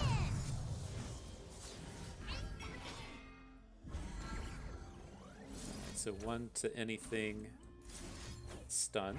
Let's kill off this impact unit first. It's a little better than the Wandering Shepherd. And yeah, this is a kind of a crappy attack. He's definitely going to have a 2-3 to get in front of all of our 2-2s. Kind of a bummer. But I'm pretty sure we're just all in at this point.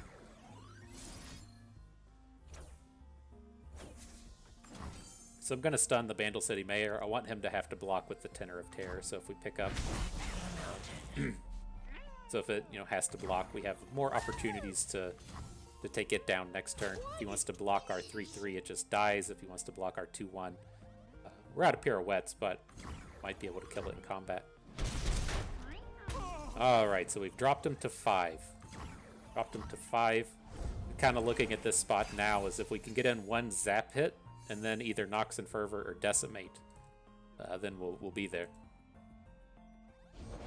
Nox and Fervor turns up. That's all you can ask for, fam. That's all you can ask for. Yeah, where did I put it?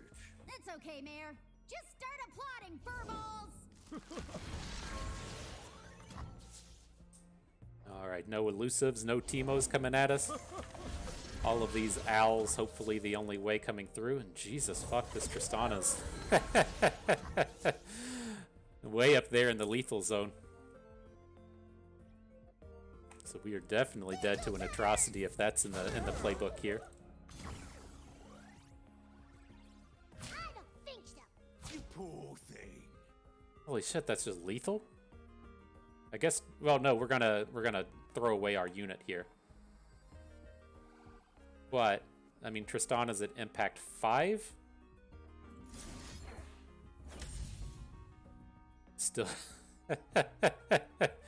What an absurdity. What an absurdity. Well, we could have had a stun. This is kind of on us. But I don't think we win the game like that. So let's do this. You can't do this. We'll throw the zap in front of the Grandfather Fae. And so we'll take opponent to 2. We can maybe win the game with a Decimate or a zap. Still got a couple answers here. We're not going to have time to fuck around with like Legion Grenadiers and stuff, but that block wasn't good. We should have put zap in front of the unit at the end. We should have put our 3/3 in front of one of these 2-power units and fall into 1. And then it gives us a couple more options in the Fervor. But we do just die to a we do just die to a like pokey stick though if we fall to 1. So Steve coming in, he says I'm ready for some cheek squeezing, a little teasing, a little cheek squeezing. Let's see what we can do. That's not it. That's not the burn spell we're looking for. Here comes the Atrocity. Oh, just a Buster Shot. Okay.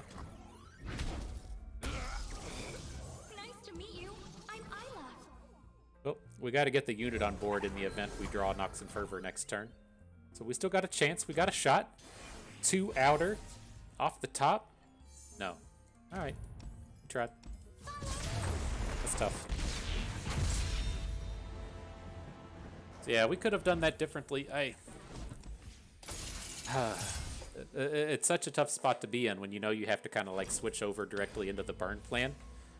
And like giving up those stuns defensively, it feels like as we're playing pirates against anything, like if we have to go to the defensive plan against anti-gen, that's kind of okay, right? We're fine being the control against that, or even against Poppy Ziggs here. But putting yourself in that position to where you're the control against Tristana Atrocity just doesn't feel like a winning game plan. And so I think I'm okay with how we did that. Holy fuck, pirouette. I hope you're ready to dance, my dude. I hope you're ready to dance. Do your little ballets. What? I was stretching. Don't tell me you died to me stretching. I hear you. I hear you. Reporting in? In position. But I was like, okay with the 1 pirouette. It's like such a blowout for the opponent if they get a big Poppy draw. But it's such a good turn for us if we're able to, say, like, stun the Poppy and kill off a 1-health unit. Hello, new best friend. But drawing 3 was a, was a little excessive. Non-flammable? A little excessive. Is that a challenge? I'll do better this time. For the tribe! Let's send everybody. I think it's okay to trade out this board. See what it does? He has to trade with the Forge Chief. You can't just let us sit here and gain mana. Oh, beautiful. Beautiful. Really surprised that was a no block. You won't get past me. I mean, what's he gonna do? Add Ziggs and just get blown up? Huh. Huh. Stagger! Up! Works for me.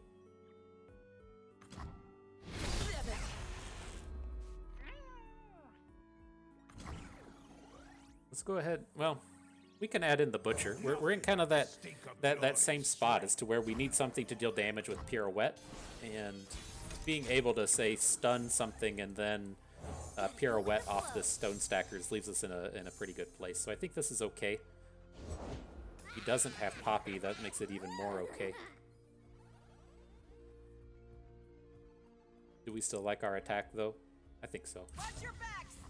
Like, he can't add any of his good units this turn, right? He can't add Poppy this turn, he can't add Ziggs this turn. His open attack next turn doesn't look very good. And so, like, if he plays Poppy next turn and then we get to pirouette Poppy and kill the stone stackers, I feel like we just outright win the game. The few for the many.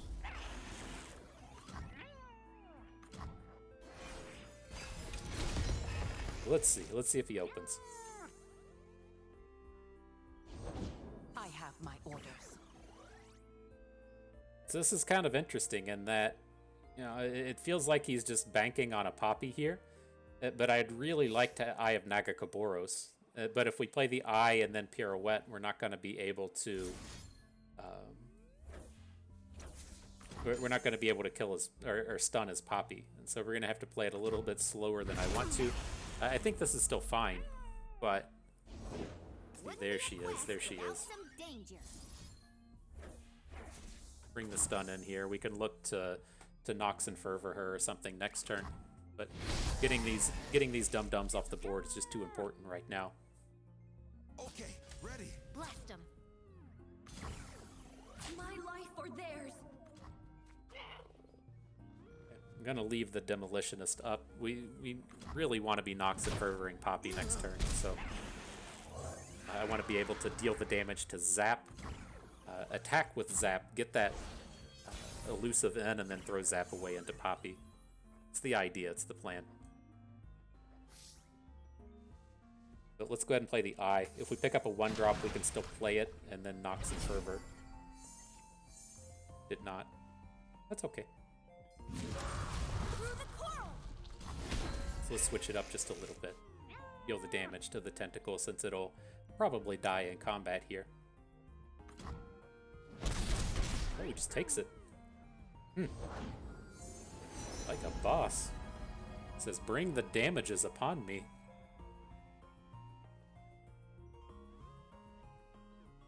So are we willing to just kind of switch into a Bernie plan now? I think this is okay. I don't want to... I think we can let the Poppy stand for the round. Is that too dangerous? Like, say he attacks with... We play the Mirai Warden, we play the Grenadier, he attacks with everybody. We're going to have a good block on the Stone Stackers, we're going to have a good block onto the Demolitionist. Like, we're so close to just needing like one card to end the game. I think this is fine, and then if he doesn't answer Zap and Zap gets to elusive attack, we're good there as well. We have such a high health total.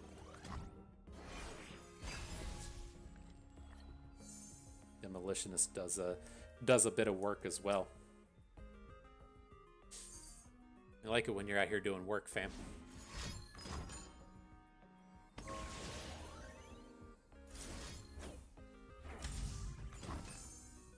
Alright, so let's send a little bit of damage to the Nugget. And then you know what we're going to do? We're going to send a little bit more damage to the Nugget. If they don't break, See if that does it. He's got to have a Nox and Fervor to kill the Sharkling to get out of this one. for the glory Does of not. Roxas. Oof. Oof. That triple pirouette draw coming through and doing a little bit of work. Sometimes it's not the start you're looking for, but it's enough to bring the finish.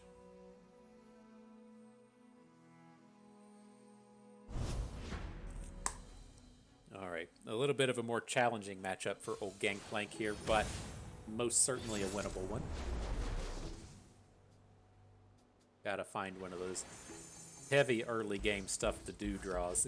Got a couple of zero costers, but that's not the early game stuff we're talking about. We want our make it rains and we want our parlays and the like. Not what's here. Not what's here. Gotta pay good attention to the Spirits Unleashed. Well, I'm curious how fast he's gonna come at us in terms of how quick we have to respond to this stuff. This is kind of problematic. I'm looking at this in terms of, can we play a Spirits Unleashed next turn? And it's not even that good. So let's just lead out with the Tusk Speaker. We could play the Spirits Unleashed if we wanted to, right? We could Warning Shot into Father Fury. That's going to give us a point of spell mana back, and then next turn, the 3 regular mana, 2 spell mana gives us a Spirits Unleashed, but it doesn't kill anything here, right? We really want it killing off his 1 health units. Attack with both. This is not a spot to not be attacking. Okay.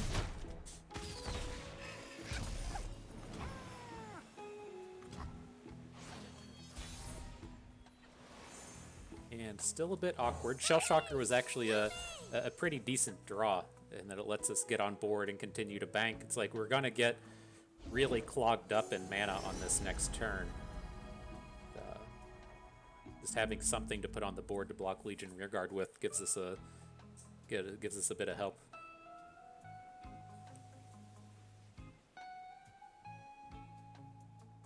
From all the regions we are one. Get in there, Father Fury. You got a good spell for us? What you got? Brittle Steel? Aight. Aight. It's definitely capable of doing some work.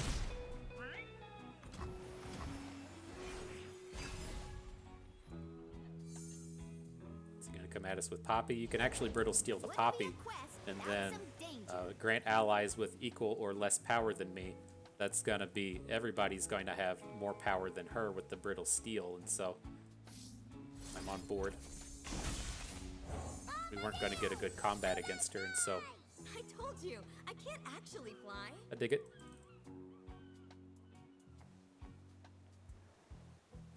Ready, Hammer? Okay, ready. We got this.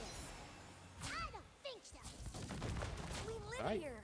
Deploy those damages. Now we're going to be able to Spirits Unleashed. That will kill the Vandal City Mayor. Then we can parlay away the Poppy. So I'd like to see opponent put some more units on the board. We can maybe bait with the Make It Rain, but this is just like such an awkward spot where you know, we have the zap, but we can't really do anything.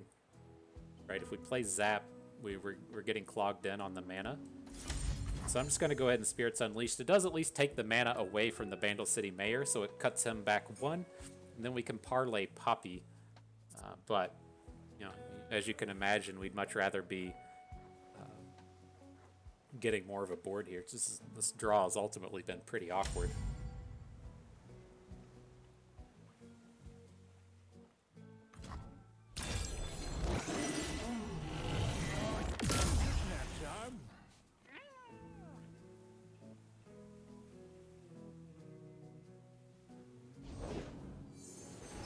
Wandering Shepherd comes in. Anyone seen any sheep around here? No tough, please. No tough, please.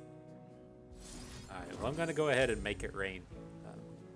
And it's so tough if he just gets to open with Poppy.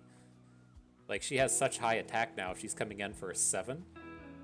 I think we have to just, like, drop the Make It Rain, drop the Parlay this turn, and kind of forego on the ideas of getting a bunch of value out of this stuff.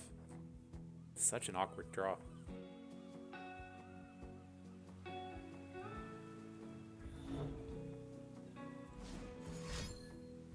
Something coming in.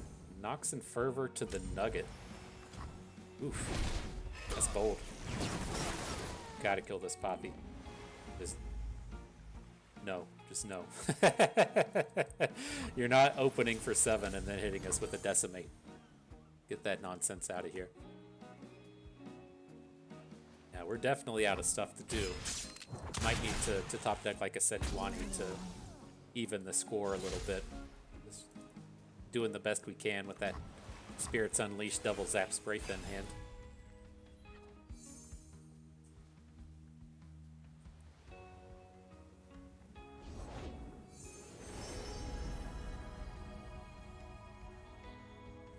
Let's go. Grab my hat. Comb my mustache. Comb that mustache, bro. Warning shot. I just know the heroes And a around Poppy. here somewhere. Okay.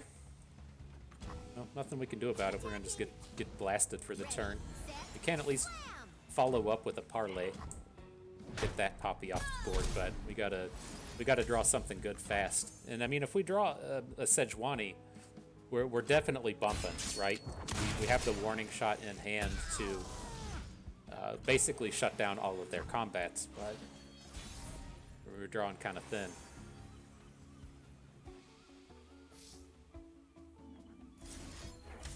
I'm just going to send the parlay to the face. It might be too dangerous. I'm just envisioning us like really needing to be able to warning shot Sejuani to ever win this game. They'll burn. Make the Empire proud. Yeah, jettison. Look out. Look out. Remember the objectives. Oh boy. Probably just dead now.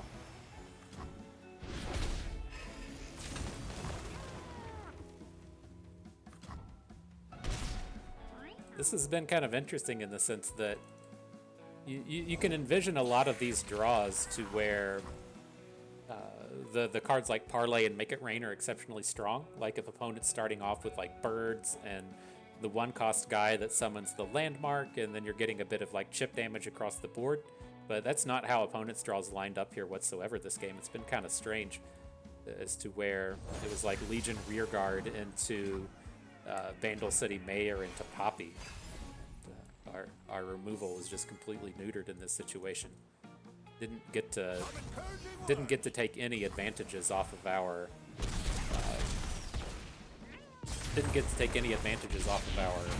Spirits Unleashed or anything. But GG, well played. That's tough. I feel like that's the matchup you got to be kind of winning there because the Tristana matchup's so painful.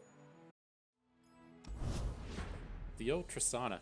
It really has me wondering. Like, you run into these spots in best of 3 as to where I think you're pretty much just forced into playing good dex lineups, and so you could even kind of see in the previous season as to where, like basically all the top of the meta decks were Samira Fizz and then Karmaset, or not Karmaset, Samira Fizz and then, man, I'm already forgetting what the other one was. It wasn't Karmaset. Oh, it's Tristana. There we go. And so it was like everybody played Fizz Tristana, and then the last kind of decision was your third deck that you could kind of slide down the meta chain with. And I think we're gonna find ourselves in a similar space to where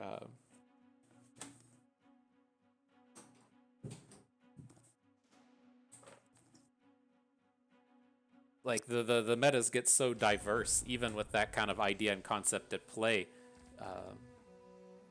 You're still like not playing against it enough, and so it just worries me about playing decks like Pirates if Tristana's going to be a force in this meta, as to where I feel like okay with Gangplank Sejuani against everything.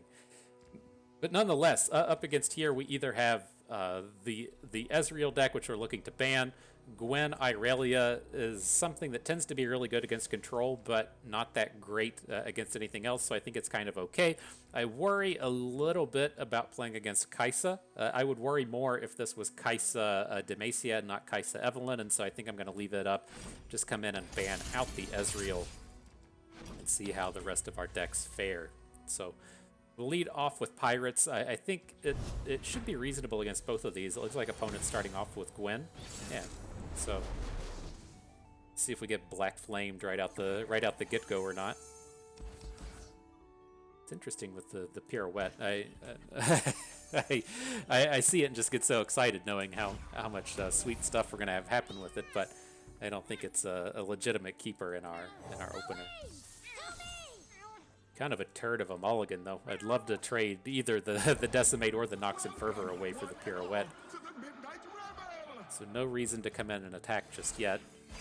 I don't like trading on turn 1 for these boisterous hosts, especially when we already have Misfortune in hand. And so we can look to just get blasted by these for the turn. It's not that bad. And then we'll have to start blocking them on the next attack, or if he wants to throw them away as we attack with Misfortune, I'm okay with any of that. I don't think this deck plays stuff like Hate Spike. I mean, maybe it does.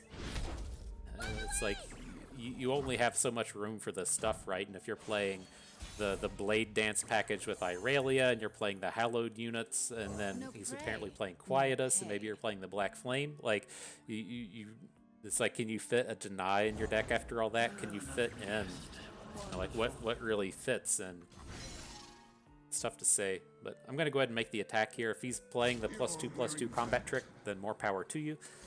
But I feel like we'll either get in extra damage with Misfortune, or we'll get to clear out an extra unit. We got the unit clear here. That's pretty good. Got the mana to blow up Irelia if she comes down. If you're not familiar with what this deck does, is he's at Hallowed 2, and then say he plays a Blade Dance. That Blade Dance gets all of the extra bonuses, and then you can look to Nice to meet you.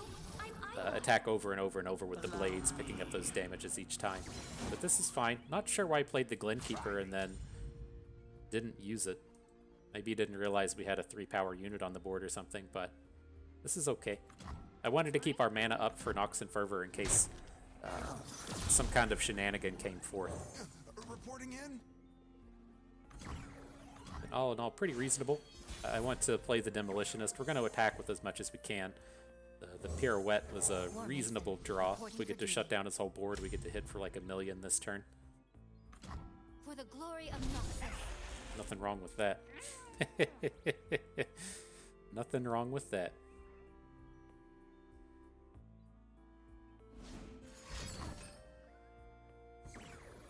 So he recalls Misfortune for the blades. I'm thinking to myself, if we want to say Nox and Fervor into the Glenkeeper, take the, what's this going to be, 4 damage, and then we get to hit for 3, 6, 8. Take opponent to 8. I think I'm okay with this.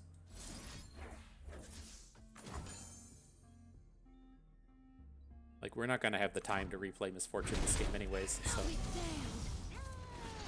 that's okay. Take the damages here, that's fine. And now the big thing this lets us do is, you know, if opponent just adds 1 bigger unit to the board next turn and we get the stun on it, that's pretty huge. It's going to end their day.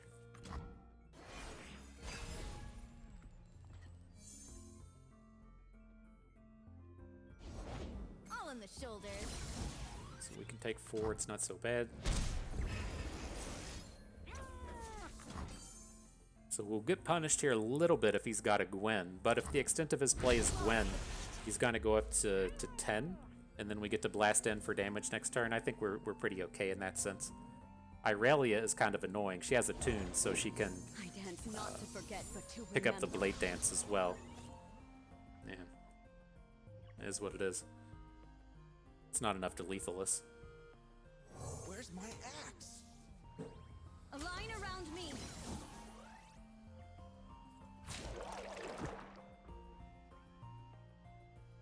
Alright, so we'll block Irelia with the Droplet. It's our lowest damage unit. He comes in with the Blade Dance now. We can take the 4 or 5 or whatever off the left blade, block the right blade with our Demolitionist. Your path ends here. Fall to 4. We should be okay from here. If he manages to have a, like, Dragon Ambush as his last card, then we're going to be in trouble. But as it stands, this is all okay. I've got this.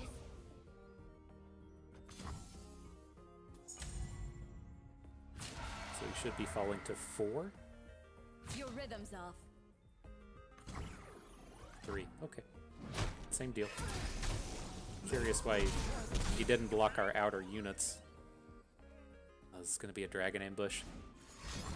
Fuck me. Nice draw.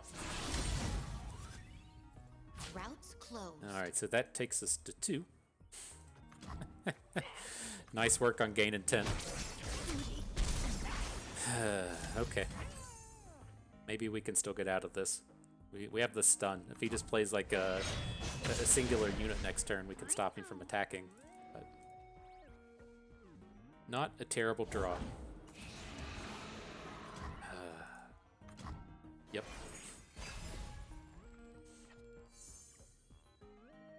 Well, maybe I was gonna say maybe he won't open attack. Well, I appreciate it. I appreciate it. Let's see.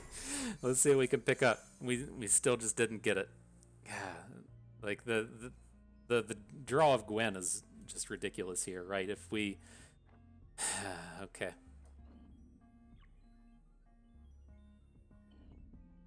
That's just so fucking frustrating.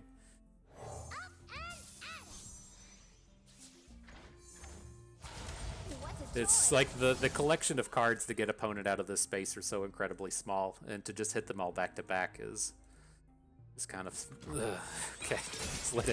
Just let it go, bud. Move on to the next one.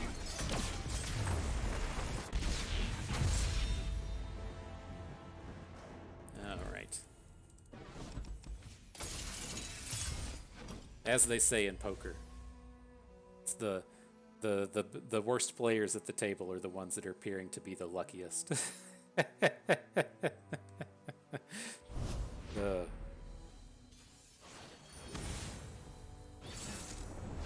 It's actually backwards.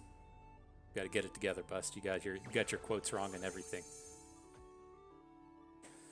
All right, though. We're gonna recover. Everything's gonna be okay. Reasonable enough start. The big 3/1 drop start along with the pirouettes. Nice. The pirouettes can actually be quite interesting in these matches as well, as opponent has a lot of husks coming in. So having the opportunity to take down a husk and stun a unit's pretty good. Happy enough with this trade here.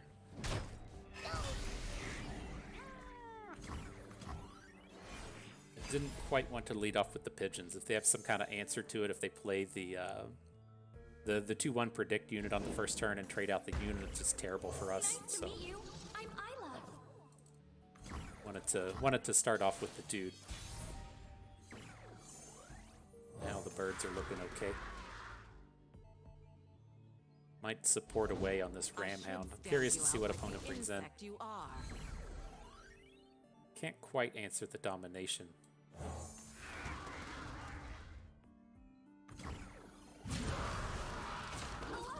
Let's see what happens. I assume he's not going to block with it, and I'm not really into playing pirouette on this single husk. It's something to where, say it was like, oh my gosh, he's blocking. Say it's like 2 turns from now, and like he maybe finished his turn with an Evelyn, and so we get to stun the Evelyn and kill the husk. That's what we're looking for.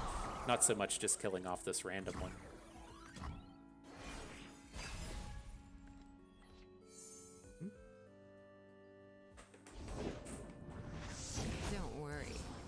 My first time. Alright, what's that? Evelyn along with a husk? That's fine. We can just eat the damage here. And we'll look to make this stun play on the next turn. A little more painful.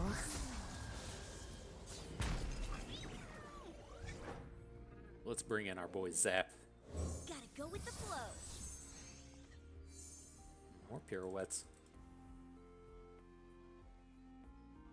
Can be pretty big picking off these husks as well. It should keep Evelyn on her front side, right? So she's not going to be a good block next turn. So she attacks, we take 6, whatever. Next turn she's going to go to front side because she hasn't got the kills. So not nearly as many opportunities for problems out of her. Could look to just stun something else with the second pirouette, but this is okay. I'm going to take down the fearsome. I'd prefer to be able to block her instead of worry about her growing.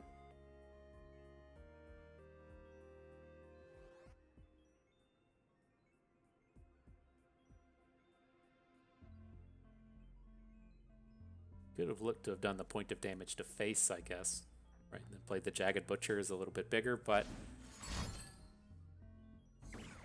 interesting. Okay. Be as loud as you like. Husks everywhere.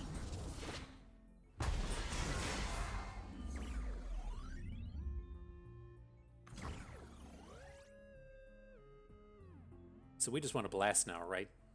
It doesn't seem like there's too many cards he could have, but the Jagged Butcher coming in doesn't really do enough. We can play it after combat here, and then he can be ready to block Evelyn. But we're realistically just going to try and stun her every turn for the rest of the game. That was hot. See if that plays out. tufts everywhere. It's gonna be harder and harder to deal this pirouette damage to a unit. Let's see what he's got.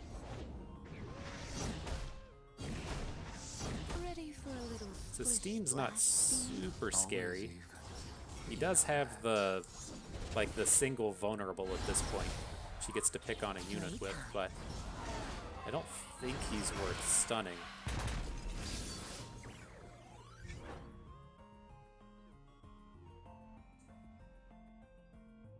It mostly just depends on if he's going to have another unit. Man, it's like our hand is so expensive at this point. Let's just add in Zap. I'm fine to just lose the Butcher to Steam. Or scream. I don't think we need to pirouette this turn.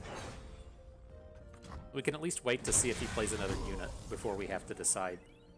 Like, if we just have to take the 10, that's not a big deal. You're all welcome.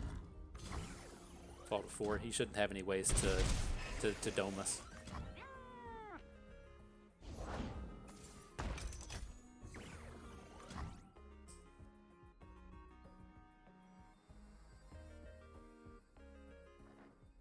So much burn. It just feels like we're like pretty much there with just the 2 zaps and the Nox and Fervors. I don't want to just go for that because it's kind of easy to have like a quicksand or something to shut down our elusives. So it's a little bit dangerous going in that way. When we can just drop these pirouettes and start slamming our bros in. End of the freaking world, huh? Let's go!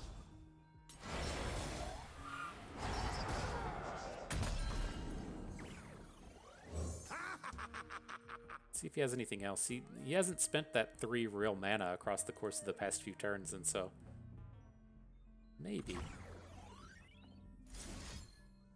Oh, steal 1 to face, stun, whatever. It doesn't matter. This is gonna be our last combat, and then we'll just be dropping Nox and Fervors from there. Where's your lively better half, love? Waiting on her meal, ma'am. Best get to it.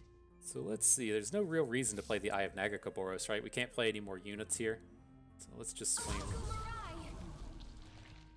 Whatever he blocks with, like, Steam, we'll send to the Tough face. day, friend.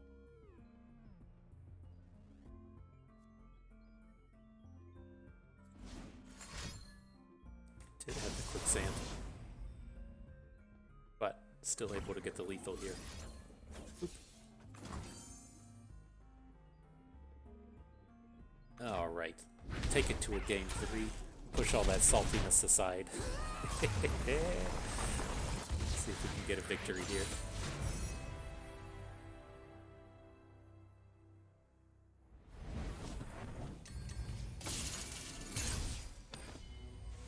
I don't think this seems like a scary matchup. Like, with Teemo Tristana, I know that the other deck can get like a lot bigger than us. It seems like the matchup in large part comes down to whether or not they can just turbo off a Kaisa against us. It seems a little bit weaker than the Pirates match, but certainly still winnable. Alright, so let's get rid of everything here. I want to come in and find a 2-drop on the turn. We need to be getting the aggro stuff going, and so leading off with like a turn 3 Bandle City Mayor isn't how I want this matchup to really be going. Nice draw with the Vengeance, though. It's not, you know, something we want in the early game, but having a way to kill off Kaisa is exceptionally important.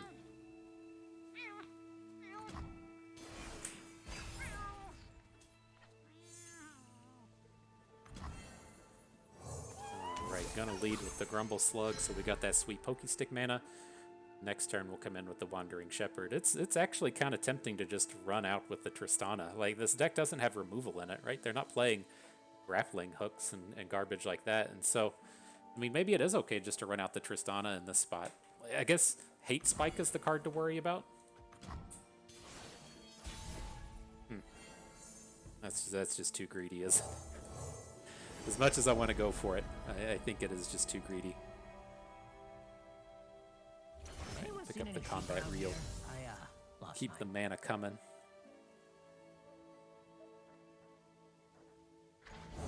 Sorry, Tristana. we should have got you on board. I don't think I want to pokey stick this Voidling. I'd prefer to save it for a husk that matters. If he gets a husk down and that gets to boost his Evelyn or whatever, it's a little bit scarier than this Voidling at this point. Okay. The gain 4 health quicksand. Curious how expensive their hand is at this point. If you just don't have anything else to do, like you would much rather play a. You would much rather play something like a. Don't worry, it's not my first time.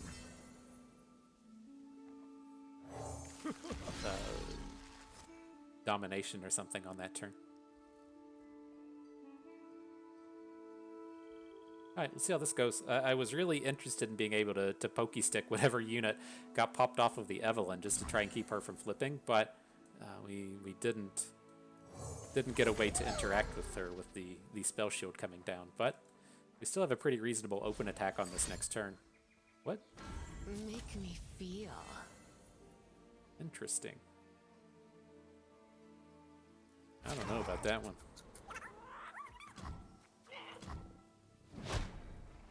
Let's just get her out of the way. We don't have any more Fae at this point, and so I think we can throw away the Outcat thing. Get her removed, and then that does put us in a spot to where could look to load up Tristana with whatever comes off, right? So that she'll just have 4 health and she can survive a hate spike. I think I'm okay with this. Like, this has just been such a weird game in terms of the cards opponents been dropping here. But like, he can't play 2 hate spikes. He's only got 1 unit at this point. Now he just doesn't have the mana to play 2 hate spikes. So feels like she's going to be safe for quite a while. Now if he wants to hate spike off the husk, we can pokey stick it down, get the big counter spell. I dig it. I think we're good to go in this one.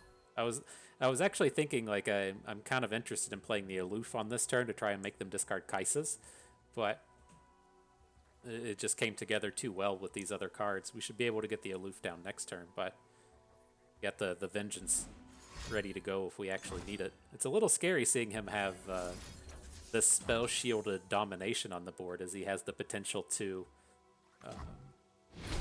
the potential to play like the second skin. Is that what it's called? The Kaisa copy thing?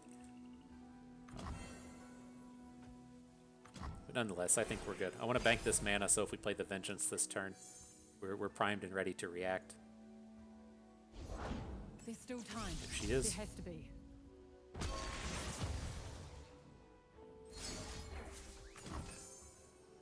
No, thank you.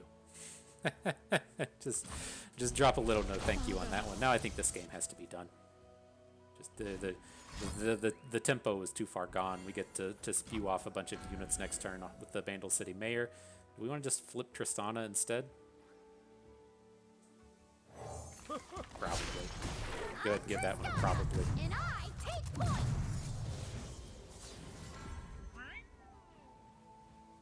Useless. Whoa, bringing it.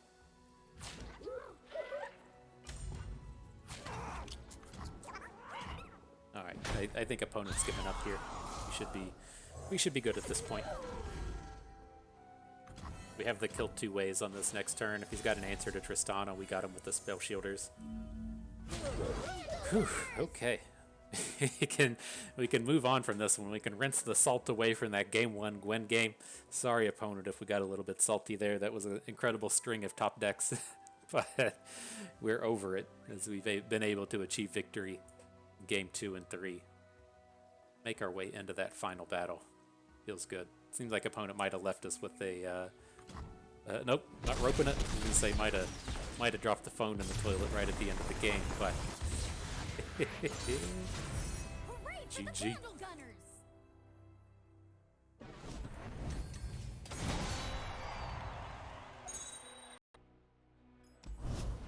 Alright, off we go. I didn't realize this is Unlimited week. I intended on playing a bunch of Freeform this week, but I didn't have a whole lot of fun doing it, so I didn't do anything. But it's kind of interesting now that the they're doing the unlimited gauntlets week, and with freeform to where the games were so fast, I bet you could have really churned through a lot of gauntlets and picked up a lot of gems or gauntlet points or whatever those things are called, and gotten pretty far ahead. But man, I just didn't have fun with it. It's like it's still tying back to that Sunny conversation from earlier. You know, it's there, the freeform format. It felt a lot to me like Vintage and Magic, as to where in Vintage and Magic, the game might end on like the second turn, but there's so much that goes into the game itself that you still actually get a lot of gameplay, even though the lengths of the turns didn't last so long. And that's a generalization. The games typically last more than 2 turns, but that's how it kind of felt in Freeform. And with Freeform, to me, it just kind of felt like we were doing a math problem, and that's just not a style that I was particularly having fun with. But the decks are up. There is a cat. Hang on. I was probably going to try to sit on my feet now. It's fucking 90 in Kansas City. I just need a cat to sit on my feet. But as far as these decks go, I'm not certain what Nora Fizz is coming out of Bilgewater. This is probably like an elusives kind of deck. We can probably deal with that. Jace Lux is minorly scary, and then Victor Aphelios is the deck out of these that really strikes me as being the good one. And so I'm just going to take Victor Aphelios away from the opponent. I feel like all of these matchups, if this is like actually a elusives deck, all of our matchups should be good, I think. And then I think we can give Jace Lux some fits. We should be a little bit too fast before they're able to come online. Still a powerful deck, but I don't worry about it as nearly as much as things like Victor Aphelios coming at us with a bunch of lifesteal in the late game, and after we put in our 18 points of damage of work, they heal up to 14, and then the game's just out of reach. And so I think that's a reasonable ban, taking the Aphelios away, and then figuring out what this Nora Fizz thing is. It's just 2 champions that don't seem to really fit well together, right? You think Nora as a kind of slow, grindy style champion, to where you think of Fizz and something like Samira Fizz, which isn't like ultimately super aggressive, but it's on the more aggressive end of the spectrum. And so the only thing really tying these 2 champions together is the elusiveness. And now we have to see if it's not just some kind of like weird condensed deck that doesn't necessarily need the champions, but I don't know why the condensed deck would want to play Fizz, so it's a little off for me. But with this start, we'll keep the Shell Shocker. I'm going to try and get one of these 3 units by the second turn of the game starts against this thing. If they're going to be doing, dirtily condensed kind of things, I'm pretty happy to just come in and blow up their plan with a bunch of aggressive dudes, and so sounds reasonable to me. This cat keeps trying to sit on my feet. It's fucking hot. The struggles of Bust's life, man. Alright, in the second pirouette, interesting. I'm curious if opponent will say, put down a 2-drop here, and then we just get the opportunity to pirouette Fizz away. Well, he certainly put down a 2-drop. Where's my axe? I mean, do we really want to take Fizz down with the pirouette? Just given how bad our hand is at this point, I think we're kind of stuck doing it, in the sense that if we like attack with the rear guard and he trades with Fizz, and then we just don't have the value play for the Demolitionist, that all sounds pretty terrible to me. And so we'll just go ahead and take the bad trade and move on. Now Nora comes in. I would like to get the stun to keep her from portaling, but it's just not gonna be fast enough. Can't take her down with Twisted Fate next turn if we just want to try and send the gold card in. I was a little bit more excited to just be blue carding with Twisted Fate, but I don't think that's gonna be it. Oh my god, fucking cat. Whew. Welcome to Battles with Bust, where we just bitch about cats the entire time we're here. So what are we gonna do here? Again, I don't really care about this Fizz. The bigger problem's the Nora, but we can't gold card Fizz anymore. But I guess the red card here is pretty okay, in the sense that it'll kill Fizz, it'll put 1 damage on Nora, it'll deal the 1 damage to the face, it's gonna plunder our pirouette, and then if he adds another unit to the board, we can stun it and then deal the damage to Nora. Seems reasonable. Astounding curiosity. 1 to anything, stun something. Just move. Oh my god. So hot. I'm already sweaty. I shut myself up in this room. Circulation isn't great. There's a fucking 2 computers running in here. It gets hot. I don't need a fluffy ass cat sitting on my feet, but she seems real intent on doing it. Move. Just go. Just go out. Oh my god. Go. Go.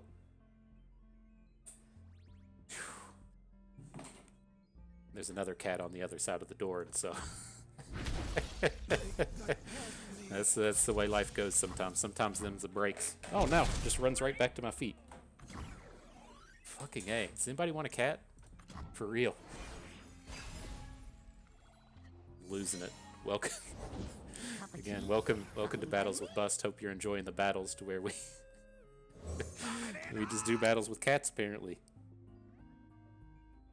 God. All right. I think we've come to a mutual understanding that she'll sit directly next to me, but not directly on my feet. All right, back to the battles. Welcome.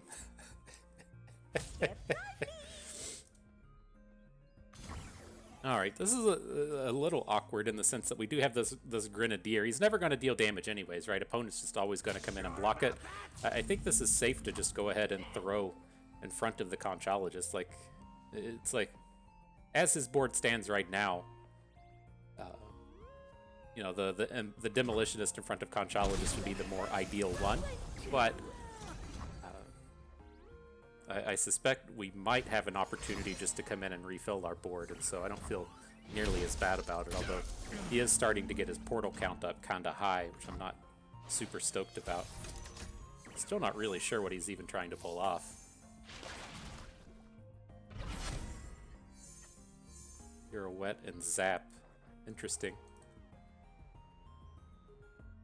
I mean, if we get like the real good Pirouette this turn, we're gonna deal 6. I don't think we're ever gonna land for the full 6. It's a little too easy for him to play a unit that has more than 1 health.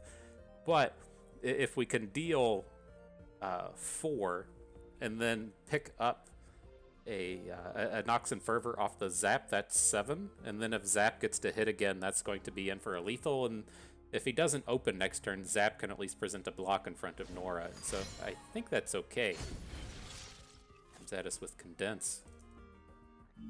This has to just be like a Condensed Mirai Warden deck, right? Has to be.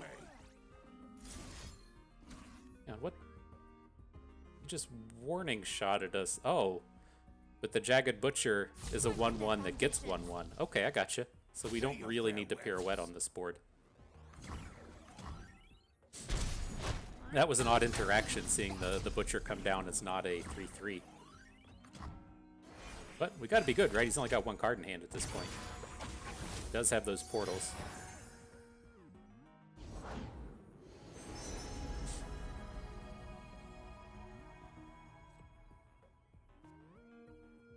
Y'all want me to take any more breaks to bitch about these cats? We can do it. We can do it. Alright, but feeling pretty healthy now. Misfortune coming in. All of our attacks are looking good. One of our smaller units more than capable of taking down the golden narwhal. Is this going to be a make it rain? We can Nox and Fervor this this powder keg down if we need to. It's a perilous pastry into misfortune. That makes sense. Just go ahead and send it to the nugget. Our Pirouette's too good next turn to where we can 1 damage Conchologist and stun the narwhal. So let's go ahead and protect the misfortune. Ooh, that's a little scarier than I gave it credit for. If he does pick up a make it rain styled card, we might really be regretting that we didn't that we didn't let the powder keg blow. Oh shit. We just dead? God damn it. Okay. Well, that's certainly an issue. I don't think we had a way to play around that. And I didn't see where the Riptide Rex came from. If that was the card he just snapped off on the turn that he also had the thing to blow up with, or if he naturally planned it that way. But okay, should just be dead, right? He's opening. All right, well, I guess that just happened. At least we know what we're up against now. I gotta get this cat out of here. Hang on.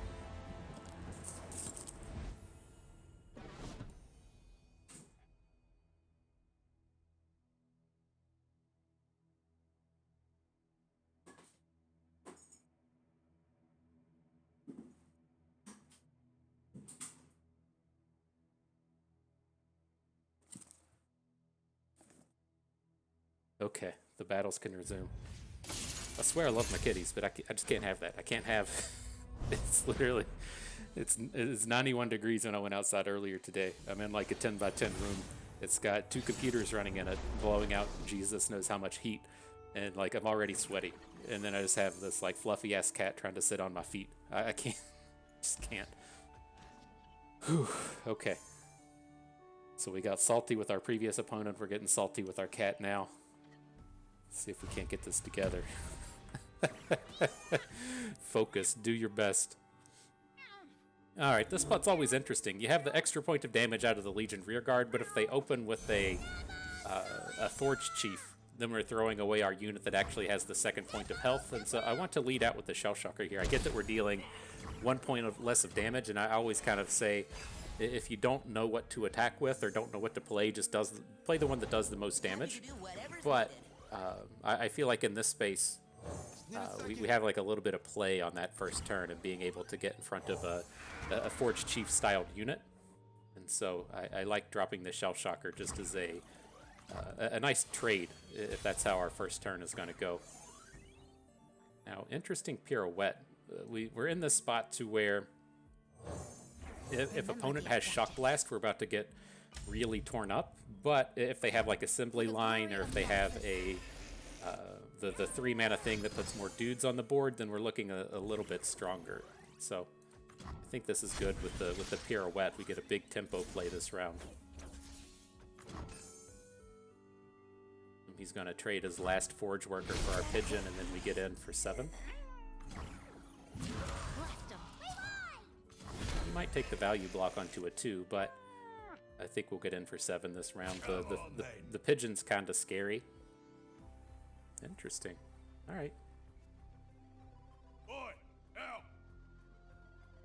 It's just like as you see them line up the value block, you're just kind of like, do you really feel that confident pushing into the later game? Like, do you have like, how does your curve look? Because when you're tapped out of mana like this, you can't do a lot of Jace type things. But this block kind of signifies that, hey, I don't really care what you're doing. You know, it's like I can afford the damage here. So, has me a little worried. Did have the Jace, comes in with Challenger. Will do, Axel. Does he ever just pass? Maybe. I think there's a real chance. So let's just go ahead and drop the unit. It's an actual disaster if we pass and then he leaves Jace back. Yes, my lord. Oh, I would love. Interesting. Okay. I'll take it. Your path ends here. Like, depending on what we pick up, we have a decent chance of refilling here. The Barbed Chain doesn't do a ton this turn, but pick up something like Mirai Warden, you can definitely get out ahead of them. Acorn here to make Decimates into the classic version, the old school style Decimates ready to come through. I dig it. Not too much we have to worry about here. You can chain off like a couple of burn spells, but I think we're in really good shape. You look guilty. Dude loves a value block. That's for certain. Now's not a good time. Okay.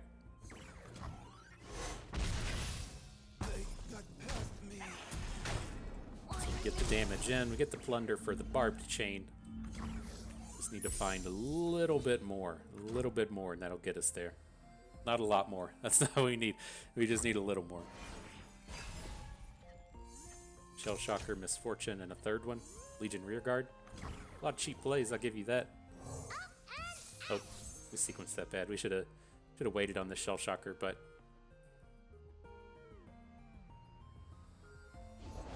I fight for a brighter tomorrow. boy.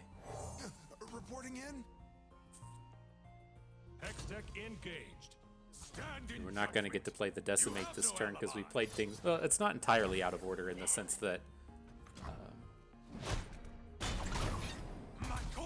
in the sense that if we played Misfortune one step earlier, we wouldn't have been able to get her on board, and so... This is what it is in that sense.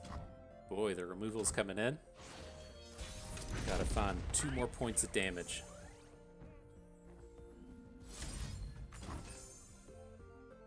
I'm leading with the Decimate. We get to drop the Jagged Butcher. Oh boy. Oh boy. Alright, well we're close. We got a ton of good draws in here. Legion Grenadier. It's a point of damage, I guess. So that's all we can really stay at this point. We're gonna be 1 damage short. That's what it's gonna come down to as we play out that first turn, and we ran out the 2 power unit instead of the 3 power unit. Now we're gonna finish this game off with opponent at 1 health. It's kind of brutal. Like I don't know. I don't feel like this is a fantastic representation of how this game would go a lot of the time. I feel like as we've really kind of inched up on the ladder, you would run into a lot more players that were just like, I'm going to prevent literally every single point of damage, and we wouldn't have gotten away with as much, but it doesn't matter here. It doesn't matter if you don't get away with enough to win the game. Alright, so we got to add in the Pigeon. He should be killing it, right? Interesting use of tech. It takes away our ability to Nox and Fervor. I don't think we're going to be able to win the game after this. He's gonna kill the bird and then open next turn. Alright, GG. Whew, tough. That was a tough set of games.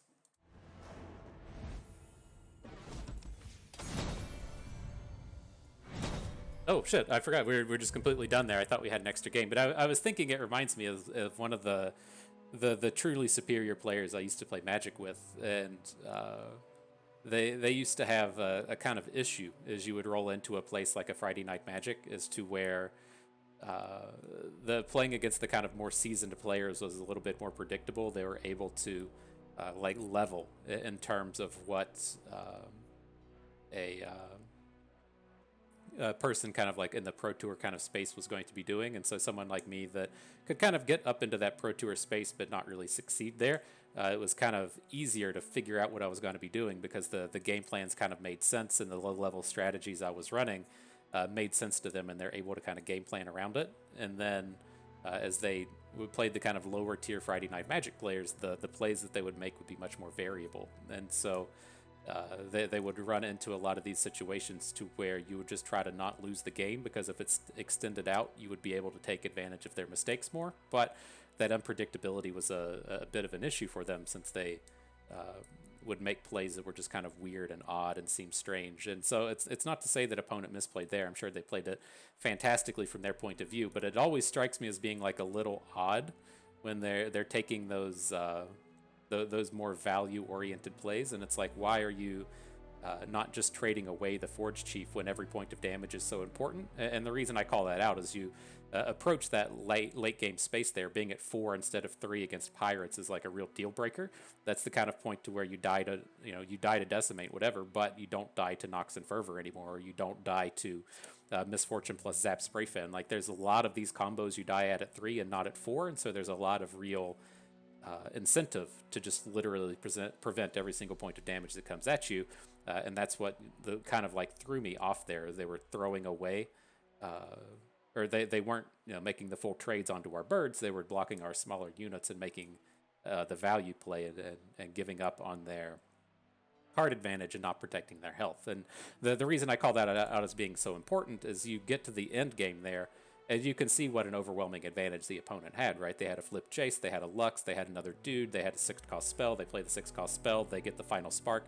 Like, our board is completely annihilated. An opponent could have 70 cards in hand at that point, and it doesn't matter. What matters is if we're able to put forth that last point of damage. And being at 3 and 4 is way, way, way different. As we could see in that game, having opponent at 1 instead of 2, that gets us to the point to where we can draw pirouettes, or we can draw a Legion Grenadier and get that last point of damage in. As to where if they've been a little bit more conservative, that's not a thing. And so, again, it's tough to tell when you can't see the other side of the table, but it definitely strikes me as at least it's not the angle that I would typically take against the Pirates match. But nonetheless, good stuff, good things to learn. I had a good time there. A lot of interesting things coming out of those games. Definitely glad to get in some best of 3 as we are approaching that big tournament kind of space. And I was reasonably happy with the lineup. I definitely like Teemo Tristana. This is a deck that I haven't run into too much on the ladder. It really weirds me out that we ran into it so much today. I'm not certain if someone at Mastering Runeterra or whatever put out like a, hey, here's a recommended gauntlet list, play Teemo Tristana, or if it's really just picked up and been off the radar, or if this is something that people had in their old wheelhouse and they've been grinding one deck and need a third deck. So like it just seems like it showed up way too much today for it to be a mistake or for it to be random. And so I think we'll probably have to kind of keep in mind that we're going to run into a lot of lineups that include both Teemo Tristana and include Nora. And so that puts me in this kind of spaces to where I want to get more and more overwhelm heavy or more and more elusive heavy. And so it's like with this lineup, I was really happy with Teemo Tristana. I was really happy with Gangplank Sejuani.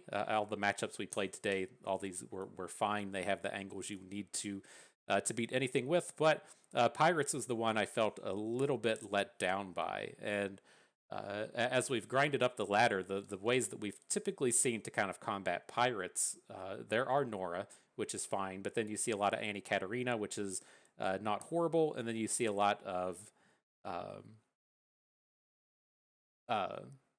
it's slipping my mind. Like Thresh Nasus is the big one. I didn't see any Thresh Nasus today, which was very strange and odd.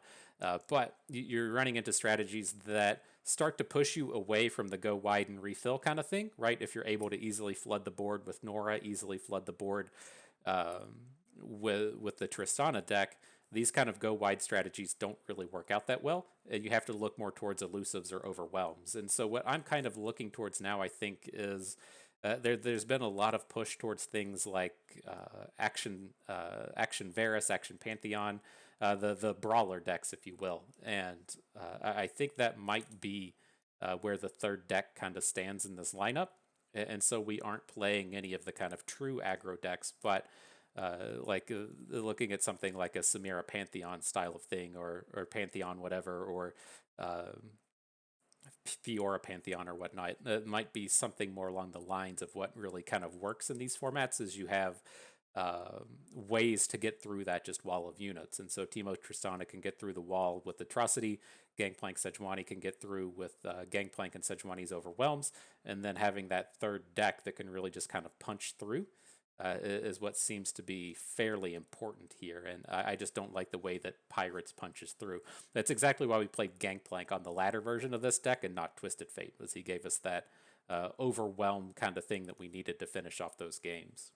And so, interesting stuff though, very good learning experience, a lot of good games, a lot of interesting nuggets to pull out of those games. I think this was a very worthwhile event. I had a lot of fun with it. I hope you enjoyed it too, because that is going to do it for us today. And so I hope everyone enjoyed the video. Hope we maybe learned a thing or two along the way and you had a good time watching. So this is Bust, and we thank you for being here.